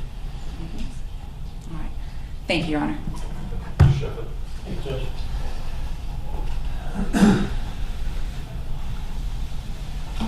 I'd like to first aid the court in what the court has decided about bringing records into its custody. And to say that we're talking about access, can we have access to these records, first of all? Can the defense have access to privileged records? And the statutes that have been cited by the state are the statutes that says these records are privileged. But the cases that I'm going to give, Your Honor, lay out very clearly that where the defense asks to have access to these records, there's a process for doing it. And it's to involve the court. And it's to have the court conduct in-camera inspection to determine if there's anything in the records that's relevant. So the idea of how do we do this and what the court has now decided this morning, that is a way to do it. And so our complying with that is consistent with the case that you just heard of, which is the Bobo case, which really laid out the framework. I don't know if the court was aware of the Bobo case before. Okay. But that's where we turn it all over to you. But the Bobo case also says we're not turning records over to the judge to have the judge review the records because psychological records are inadmissible or the facts and data contained within psychological records are inadmissible. The judge has to decide that. So I want to point out a couple of cases and get to the heart of it. We're talking about constitutional rights and the way that the Supreme Court and the Court of Appeals have interpreted constitutional rights and that interplay with the statutory protected rights.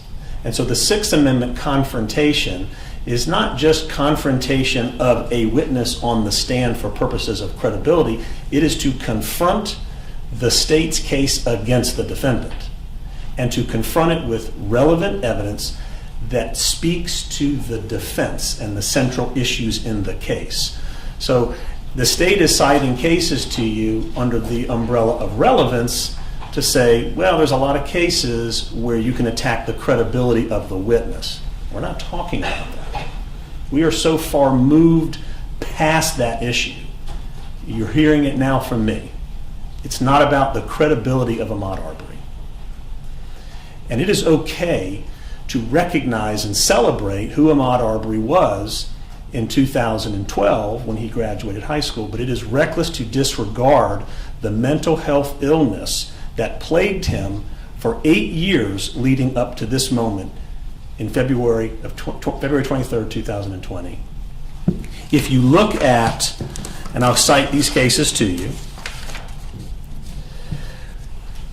records like juvenile court records, that issue has been handled. Those are privileged records, but those give way under the Davidson versus State case here in Georgia, Pennsylvania versus Ritchie, which is a U.S. Constitution case. Those are juvenile court records. School records, FERPA, subpoena, all that gives way to the private information in school records. And then you move to evidence of mental illness, psychiatric, psychological, and or treatment records. And Donaldson versus the state, when we're talking about access and privilege, Donaldson versus the state, 192 Georgia App 37, holds psychological medical records are not absolutely privileged. A blanket denial of records is improper, as all psychiatric records contain more information than merely the statements made by the patient to the therapist. Now, they do go on to say that some of those communications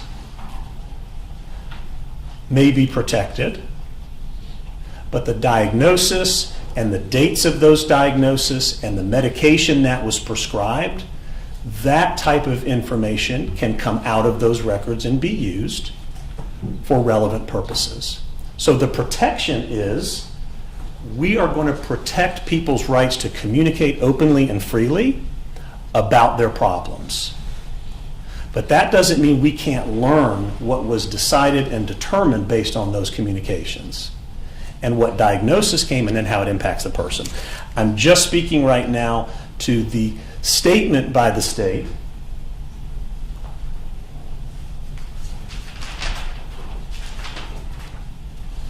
that pursuant to 245501, pursuant to 244411, that psychological records are inadmissible.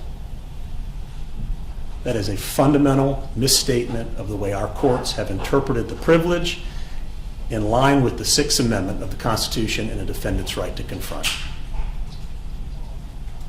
Yes, there's a privilege, but that analysis and interpretation flies in the face of all of the cases that say you can have access. Bobo case says this: while the privilege should be given the utmost deference, when the privilege of a witness stands in the way of the defendant's right to confront the witnesses against him, then upon a proper showing by the defendant, the balance must be tipped in favor of his constitutional rights and the search for the truth. It says further, in order to abrogate the psychiatrist-patient privilege, the defendant must make a necessity showing that the evidence in question is critical to his defense and that substantially similar evidence is otherwise unavailable. We don't have to have our experts say what the records are, but it's important to note that on the timeline of his life, Mr. Arbery's life, that he had a diagnosis, that he was exhibiting certain behavior and certain conduct because it fits within the quality of the opinion of the expert and how it is relevant. So if you want to protect some of the speech that he gave, the witness doesn't have to share the speech. But it informs the expert's opinion and the quality and the credibility of that opinion to the jury. So we can use the records in a way that are permissible upon the showing of necessity. And while there are anecdotal accounts that the state has chosen to get into the mind of Ahmaud Arbery suddenly and say, well, these are just his bad days. These are just his days over the course of 3 years, which shows a very sad decline based on mental illness. And because he has had this decline in the presence of cameras and other people, then it's been captured. And then, of course, we should use it to analyze whether it fits within this idea of mental illness and relevance. It would be error not to consider this evidence because it comes from reliable sources, well-meaning people who are either trying to do their job or protect their community and have an interaction with Mr. Arbery. And so when we look at this, whether it's his mom or whether it's his community service officer, supervision officer, it is certainly the most quality of evidence that exists for this purpose. I also want to tell you the case of Lindstrom. Lindstrom, U.S. v. Lindstrom, Lindstrom, that is an 11th Circuit case. And Lindstrom was about a witness's mental illness who testified. The issue in Lindstrom was that the defense wanted to point out that this particular witness had a mental illness that caused her to have behavior, that caused her to do things that was relevant to the defendant's defense. And in Lindstrom, the court said, it is an abuse of discretion to preclude defense counsel from obtaining relevant information. The witness's privacy must yield to the paramount right to the defense. And in that case, it was to cross-examine the witness. We're not going to cross-examine Mr. Arbery, but this evidence is of paramount importance to the defense. And just like in Lindstrom, it's about access to evidence of mental illness. In the Lindstrom case, most specifically, the court concluded, we hold that the jury was denied evidence necessary for it to make an informed decision. If the court recalls, I've been talking a lot about the decision that the jury has to make. The decision about whether or not Travis Mcmichael's interpretation of conduct that he was observing on that day, or what he was seeing that was odd about Mr. Arbery, was in fact necessary and relevant to his decision of how he had to defend himself that day. And so if you look at this statement, we hold that the jury was denied evidence necessary for it to make informed determination of whether the witness's testimony in that case was based on all the stuff that she testified about or whether it was the product of psychotic hallucination. In that case, the witness was a schizophrenic. The jury was denied any evidence on whether this key witness was a schizophrenic, what schizophrenia means, and whether it affects one's perceptions and external reality.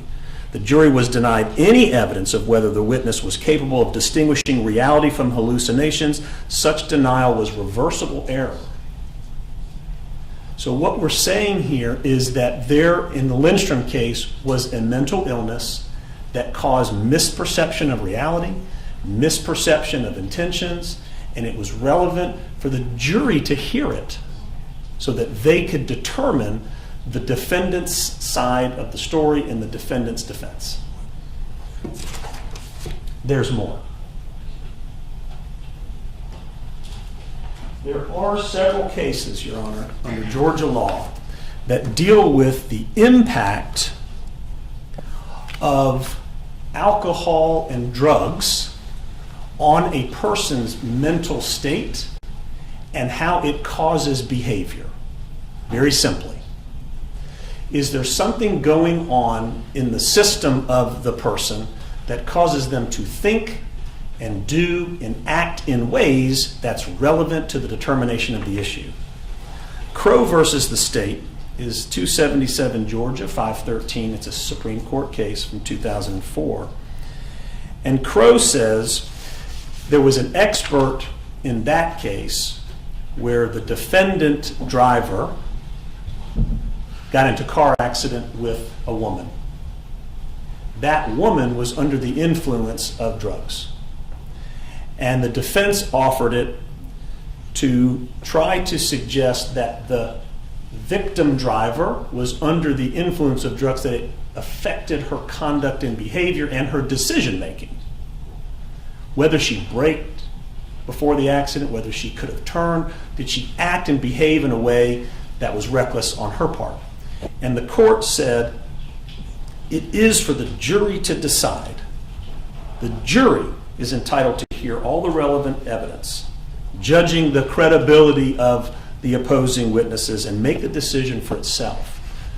So it begins to speak about, this is something that if we present to you that there is a relevant purpose, and that brings it now to the purview of the jury. In that case, the GBI expert said that the marijuana can... Just so I understand it clear, because let's be very... Sure. When you said it to the purview of the jury, you're talking about the issue, but now you're also talking about, we had a whole discussion, our whole presentation yesterday on 404B. Yeah. Okay. According to the rule, let's say hypothetically the court rules that the court does not permit the 404B evidence. In this way, it comes in anyway. If the court does not allow it for 404B, what that means is the jury won't see it and then be instructed by the court that they may consider it for that purpose, for that limited purpose, if it tends to show the limited purpose for which it's been entered. However, the information also, because it is about thought and human behavior, it does shed light on the mental illness. Then the court would have to decide, is there a way to admit this evidence under a 403 balancing so that the issue can come before the jury but not be too prejudicial, right? So the court would say, well, we have an expert who could say, I've seen interactions with Mr. Arbery in the community or under certain circumstances where his behavior, there's a way to, I think, structure it, Your Honor, that you could, if your goal became keep 404B out because I don't think it satisfies a relevant purpose, but the mental illness, I believe, is relevant because the defense has shown me where it's relevant, then I have to figure out how to structure letting that evidence be a part of the presentation of the case in a way that's not prejudicial to the defense putting on its case, but also satisfies the state's objection that it's too prejudicial. So next step then, so then the court ends up with effectively a mini trial. The state and the defense arguing about what this evidence means, with the court then really just having the ability through a limiting instruction to inform the jury as to why they're doing all of this, or why y'all are doing all of this. That limiting instruction then would be a fascinating thing to put together. I don't know that there is a limiting instruction on the use of evidence of mental illness. Well, follow me here. Yes. You got 404, again, hypothetically, 404B is not coming in. Limiting instruction, if it came in, they get limiting instruction. All of a sudden, they're getting other acts evidence in. I don't see any way to present these other acts, and other acts through a different mechanism. I don't see any way, I would not be comfortable presenting that type of evidence to a jury without a limited instruction. I understand. Okay. So that limited instruction, I guess, is one. Two, I just want to make sure that I'm clear, because I don't see your argument, but I'm looking at both of you. I don't see how this issue gets to the jury without the state getting up and trying to counter that evidence. So I end up with a mini trial on the mental health issues that we're talking about here. Is there any way to avoid that? Well, if the state chooses to counter the opinion, the court would first have to find that the mental illness has a relevancy. The court doesn't have to agree whether, okay, but the state would have the right. Yeah. 7403, I've got to work through 403. Right. So another thing I've got to work into this is what this little mini trial is going to look like in front of the jury, a battle of experts over whatever this mental health diagnosis was in 2018, what that meant in 2020. And I'm going to have a battle of experts as far as I can tell, and you'll tell me if I'm going down the wrong path here, but I'm going to have a battle of experts in front of the jury in a murder trial about what the mental health records of the victim meant. The state would have the right to counter our presentation, certainly, Judge. I would think they would. If they found that it was flawed and that it has no bearing on February 23rd, 2020, and they wanted to put up an expert to rebut that, I think they would have the right in the law to do that. Your Honor, it is easy and it is reasonable to say that this is an issue that could become a mini trial. But I think that often carries with it the idea that that's a negative thing that we should try to prevent from happening. We're not saying we want to inject a mini trial of another matter in this case. We're saying that it holds a special significance to the case. Let's take a step back. I think it's all well good, but one of the things that I think we need to really focus on when it comes to trying cases is the practicality of trying a case. And so all I want to know is whether or not that's an issue that I may face. I think it is. Okay. Because it's clear the state is going to counter the evidence, and I've got to work through what that all means. Let's see, because we can spend a lot of time just sort of walking through this. I think this would be much better to just go ahead and get down on paper, get it briefed to the court, so the court has an opportunity to digest it. Understood. Again, I'm giving you at least a little bit of an outline. I'm not saying this case, again, is the case that holds the key to all of this, but at least gives the court framework to work off of. So again, I've got an idea on what I need to look at. I would appreciate particularly citing the cases that you have in Georgia, what the parties have, so I can go ahead and start digesting the issue and start putting together some thoughts and ideas on how we address this. Yes, sir. May I inquire?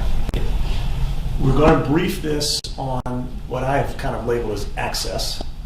The court having access through taking the records. Would that also be helpful, or do you want us to go straight to relevance? I think we should go straight to relevance.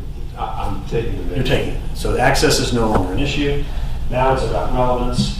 Okay. And the other matter for Your Honor is... Well, let me back up. Yeah. I'm taking it. So access for the court to initiate this process. I'm not going to do that. Okay. I do think the waiver issue is important. Okay. So I do want that briefed. I want to make sure I understand where these records came from and the party's position with regard to the waiver. And we can probably agree that the reinstatement of the privilege by anybody that wants to reinstate the privilege on behalf of Mr. Arbery, maybe that's something that could take place, or that there's not a proper waiver by Mr. Arbery for these records to be used in court. We have to look at that document. If it says this waiver covers the use of the records in court, then maybe that resolves it in the court's mind. Irregardless of waiver, the court has the authority to abrogate the privilege. The other thing, Your Honor, is we have the need, and I think the right, to make a record about relevance from the perspective of the doctor and how it's relevant to the incident and the issues in this case. And my question of the court is, when will you allow us to do that? And I think That's the bifurcation. that's the bifurcation. Okay. So are you saying that that is not going to happen today? I want to go through the basic steps. I'm saying bifurcation. The first part I want the law, I want cites, I want to know what the documents are exactly that are going to be used and how they fit within the evidence code. Okay. I understand generally where the defense is going to go with that from what I've been able to glean from yesterday and today. But we will get into more detail, I think, in a second setting if necessary in order to make sure that I'm very comfortable with exactly what's coming in. And that will give me some insight, I would think, on how this is going to be litigated by the state. I understand. Very good. Let me make sure, if you would, just give me one moment.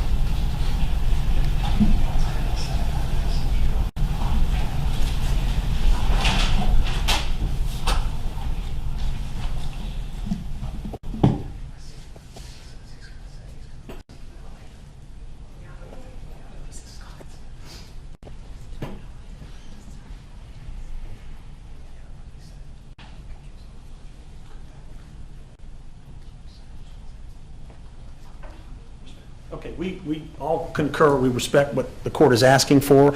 We want to help with that, and we'll provide it to you in the time that you've asked for. I guess that's good to hear. I'm not sure how to respond to that. Yeah. All right. The discussion did bring up another matter that I do need to follow up on. I believe is you had inquired about some records that were supposed to be coming to PFAS. Yes, I had done an ex parte motion, but it ended up, the order got filed, so no ex parte anymore. Well, yeah, but obviously not important around it. But I will tell you, there was a inquiry in my office very soon after that order about the documents. And I need to look back and see if there's any, just follow back up on it, because I had not seen those documents. Well, Mr. Chamberlain, and I'll find the email, he'll give me the date of when he dropped them off in Chatham County. And, Just generally in Chatham County? no, to your chambers is what I understood. I can check with Ms. Carney, I can find out who exactly he left them with, but he did comply with your order and the date and the order, and then contacted me and indicated, just gave me, I think, the amount, the size that he thought it was, and that he had complied with the order, and that's where we were. All right, well, maybe simply a question of them being placed in a special place somewhere in chambers, and I just have not seen them yet, so I'll have to find them. All right. It didn't occur to me until you inquired about it, and so I'll just have to look at those, but I'll follow back up. All right. Let's go ahead and address, Mr. Sheffield, you had one additional form for the witness. He does. He just stepped out to let our expert, who's been here for 2 days, go, so she can get on the road. But we have the officer here who's prepared to report. We can go get him and tell him. We'll go ahead and address that next. Go ahead. And, Your Honor, I have found the email, just so that you're aware. It says January 15th, 2021 at 10:14 a.m. Record has been transmitted to the court. So I will follow up with him and I'll see if we can answer that this morning. We may have to follow back there.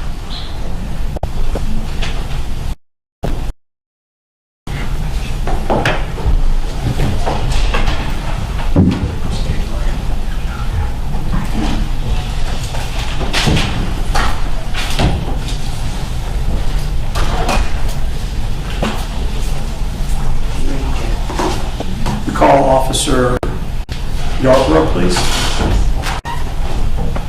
And you write that down.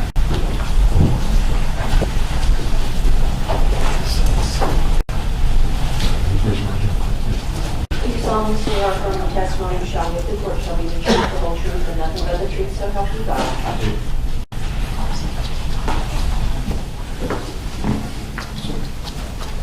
Please.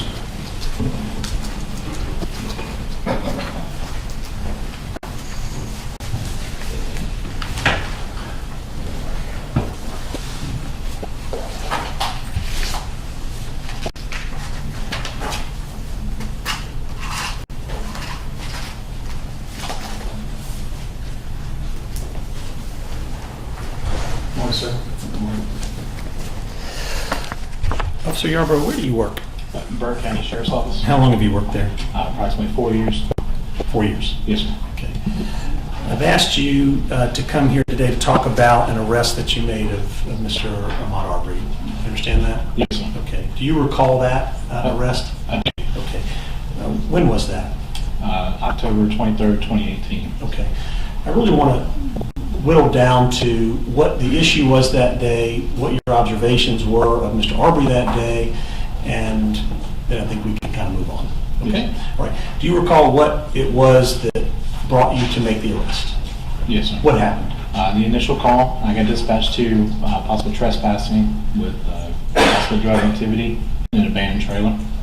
I made, upon arrival, spoke to the complainant, confirmed with her where the complainant? Sir, Who was the complainant? Miss Jackson. And who is Miss Jackson in relation to this incident? She was later identified as one of the two juveniles that was on scene as his mother. Okay, so she called the police? Yes, sir. Okay. What happened next? I confirmed with her what trailer it was. I walked to the rear of the trailer. There was an open door. I could hear voices, and What did you hear in terms of voices? I heard people laughing and cutting up. Okay. What did you do? I also detected or smelled the odor of marijuana emitting from the trailer. Okay. I did notify dispatch, and she held the net as I made entry through the rear door by myself. She held the what? The radio traffic, solely for me. I see. Made entry through the rear door. I saw one subject turn and look at me. I advised to let me see their hands. From there, they took flight out the front door. Okay, let me stop you. Was that subject Mr. Arbery? Yes, sir. Did he make eye contact with you? I could see him turn his head. I don't know if I didn't look at his eyes. I don't know if he. Okay. What were you wearing that day?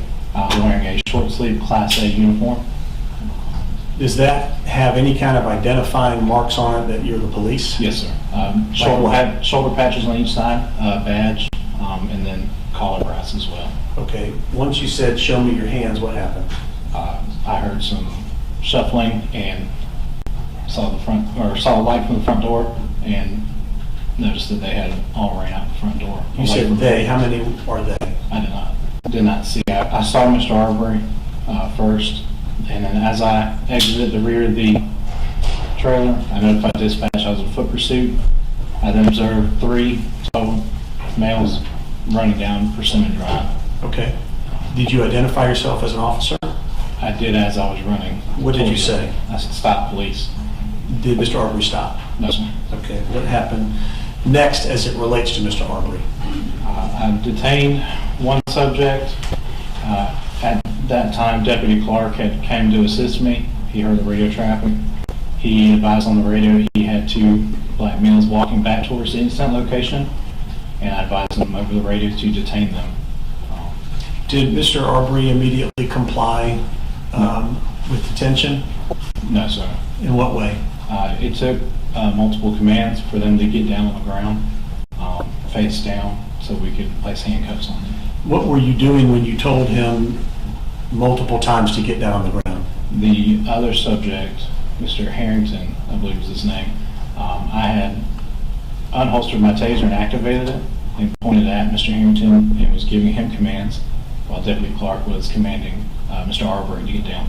And with your tasers and Deputy Clark's tasers pointed at the 2 individuals, one being Mr. Arbery, did they immediately comply? Not at the very first command, no, sir. How many commands did it take? I'm not sure. Can you guess? Multiple. Okay. Maybe about 2 or 3. All right. Did you notice anything about Mr. Arbery in terms of the way he was behaving or speaking to you during the course of commanding him to get on the ground? I did not hear really what was said between Mr. Arbery and Deputy Clark. Okay. I was focused on Mr. Harrington. Okay. Have you reviewed your body cam footage from that day? Yes, sir. And in reviewing your body cam footage, did it help you to remember what Mr. Arbery was saying during that time or how he was behaving? Yes, sir. And how was he behaving? He advised, I could hear that he was telling Deputy Clark not to touch him multiple times. He was getting irate. Getting irate. Okay. What about when he was being taken down to the ground? How was he behaving? He got down on the ground himself. Mm-hmm. He laid face down, then put his hands behind his back. I handcuffed Mr. Harrington, and then Deputy Clark advised Mr. Arbery to keep his hands behind his back, and he was placed detained from there. And was Mr. Arbery irate at that point in time? I don't remember.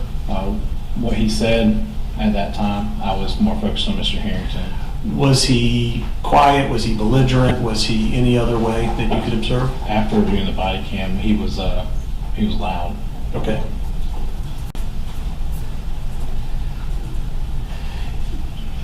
Did you have evidence that Mr. Arbery at that point in time had committed a crime?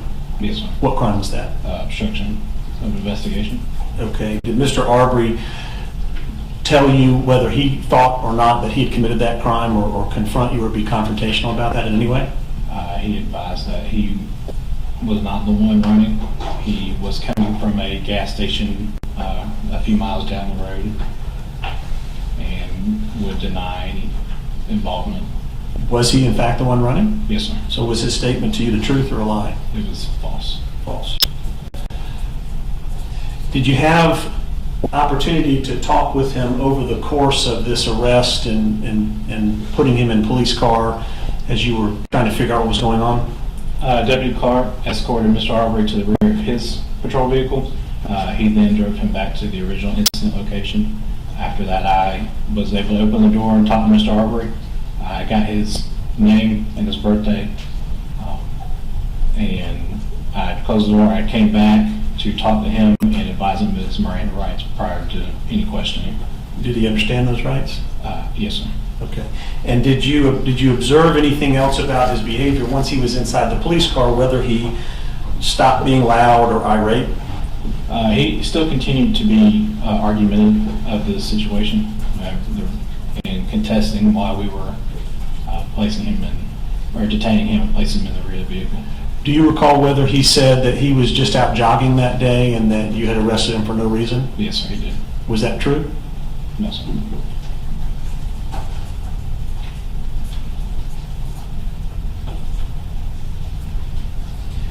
Did you ever find any marijuana in the trailer, or anybody on the unit ever find any marijuana? No, sir. Okay. Was he charged with any kind of possession of marijuana? No, sir.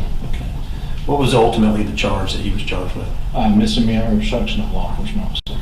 Do you know if he ever went to court on that or went to trial on that? I believe after speaking on the phone with you that he pleaded guilty to it. Okay, so you now understand that he had a guilty plea. Yes, sir. You never went to court or trial No, sir. that you can recall? No, sir. Okay.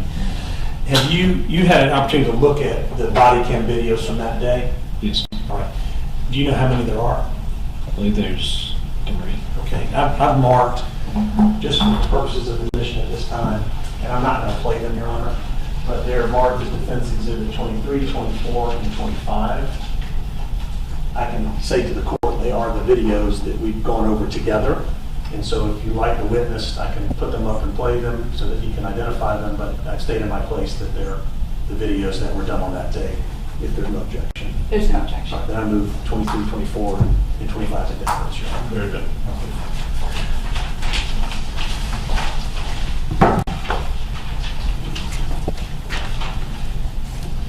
I just want to be clear on the record, these are his body cam videos. They're not Clark's body cam videos. So they are his body cam and another officer's body cam, but I'd be admitting them because they fairly and accurately depict what happened on the day where he was present.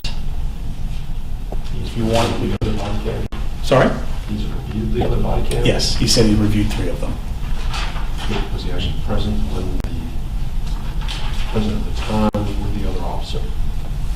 Yes, sir. No problem, asking. For the purposes of this hearing, no objection to all 3, with the caveat, of course, that 2 of them are his and 1 of them is another officer who did not testify. So,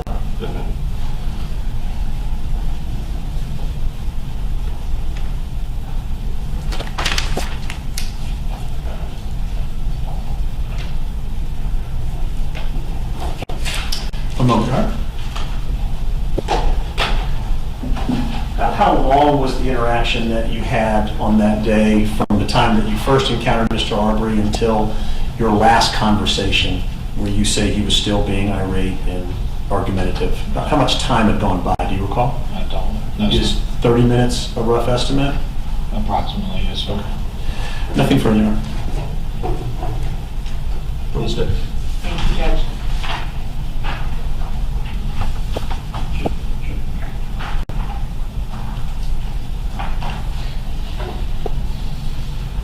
Deputy, Yes, ma'am. Deputy Yarborough.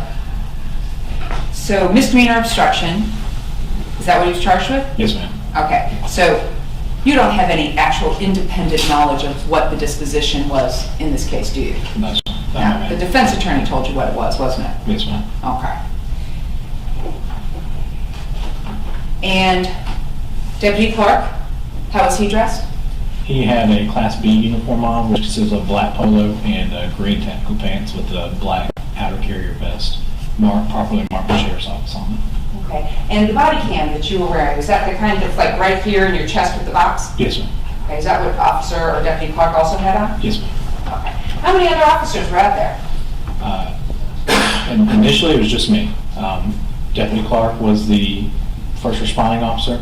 After we had placed them, or detained them, I believe Sergeant Bars and Lieutenant Williams had arrived on scene as well, and Reserve Officer Reed. So there are 5 deputy sheriffs out there? Yes, ma'am. Okay.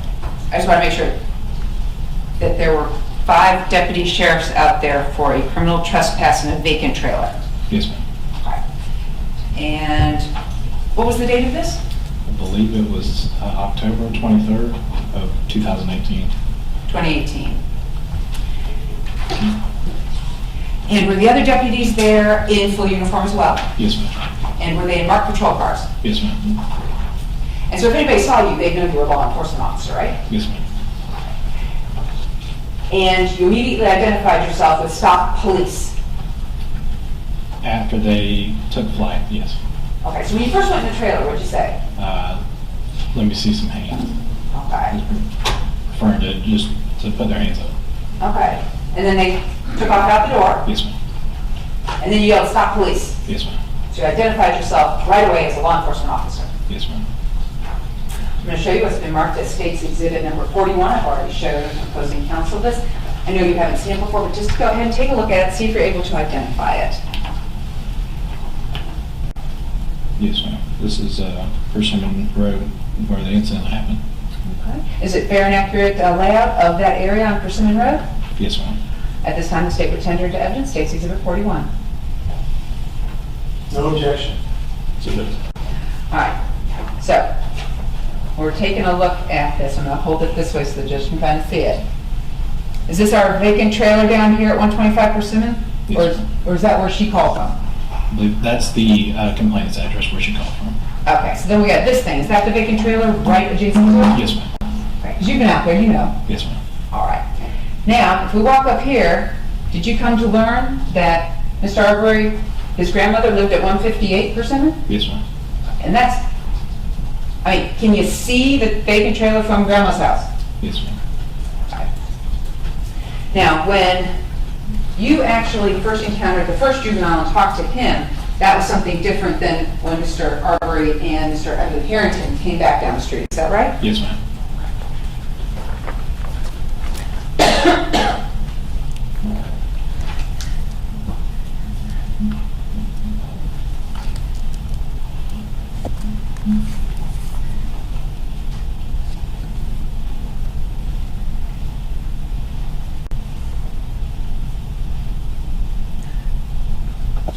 I'll go ahead and pass the witness. Thank you. Yes, ma'am. Just briefly, Go ahead. do you remember how old Mr. Arbery was on October 23rd, 2018?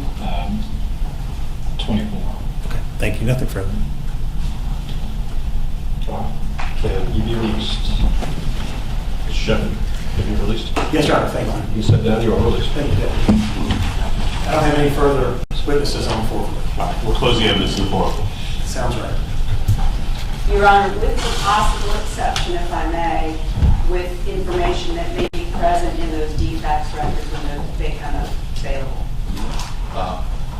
Hopefully I will get some idea of what may be going on with that before we all depart today. Very good, thank you. So we would ask that the record be left open in the event that we need to present those and add those in as well. Yeah, I'm open to that. Let's just do it. Just want to keep track of what we have. But let's do this. It's closed. I'm aware of the issue. We just move to reopen, referencing defects, unless there's some significant objection to doing that. Then I'll probably I'll go ahead and allow that based on the court's review. Thank you.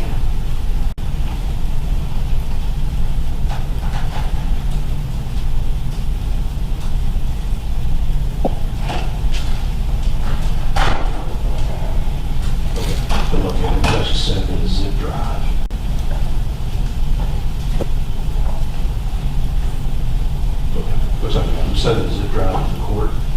I have that as a draft. Thank you. All right, I think time-wise, on the statement of Mr. Brady, not Mr. Brady, Mr. Bryan, we have one witness. I'm just trying to work out from one standpoint. Maybe best to break for lunch before we do that. Well, yes, Your Honor, we have agency press, and I reviewed the length of the audio statements that are in question here. The first one is 2 hours long, the second one is an hour and 15 minutes, and then the last one is 8 minutes long.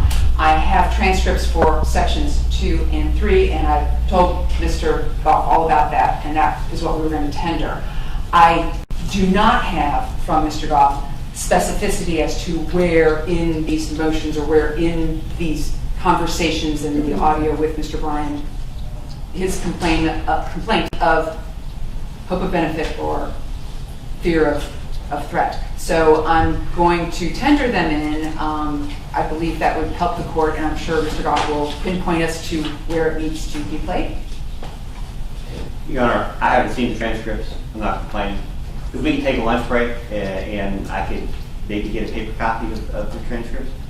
I do not have any paper copies of these transcripts. They were emailed to me after I'd already arrived here, so I have no paper copies of the transcripts. I have them electronically. I can email them to you. If you will email them to me, I'll try and review them electronically over the lunch break.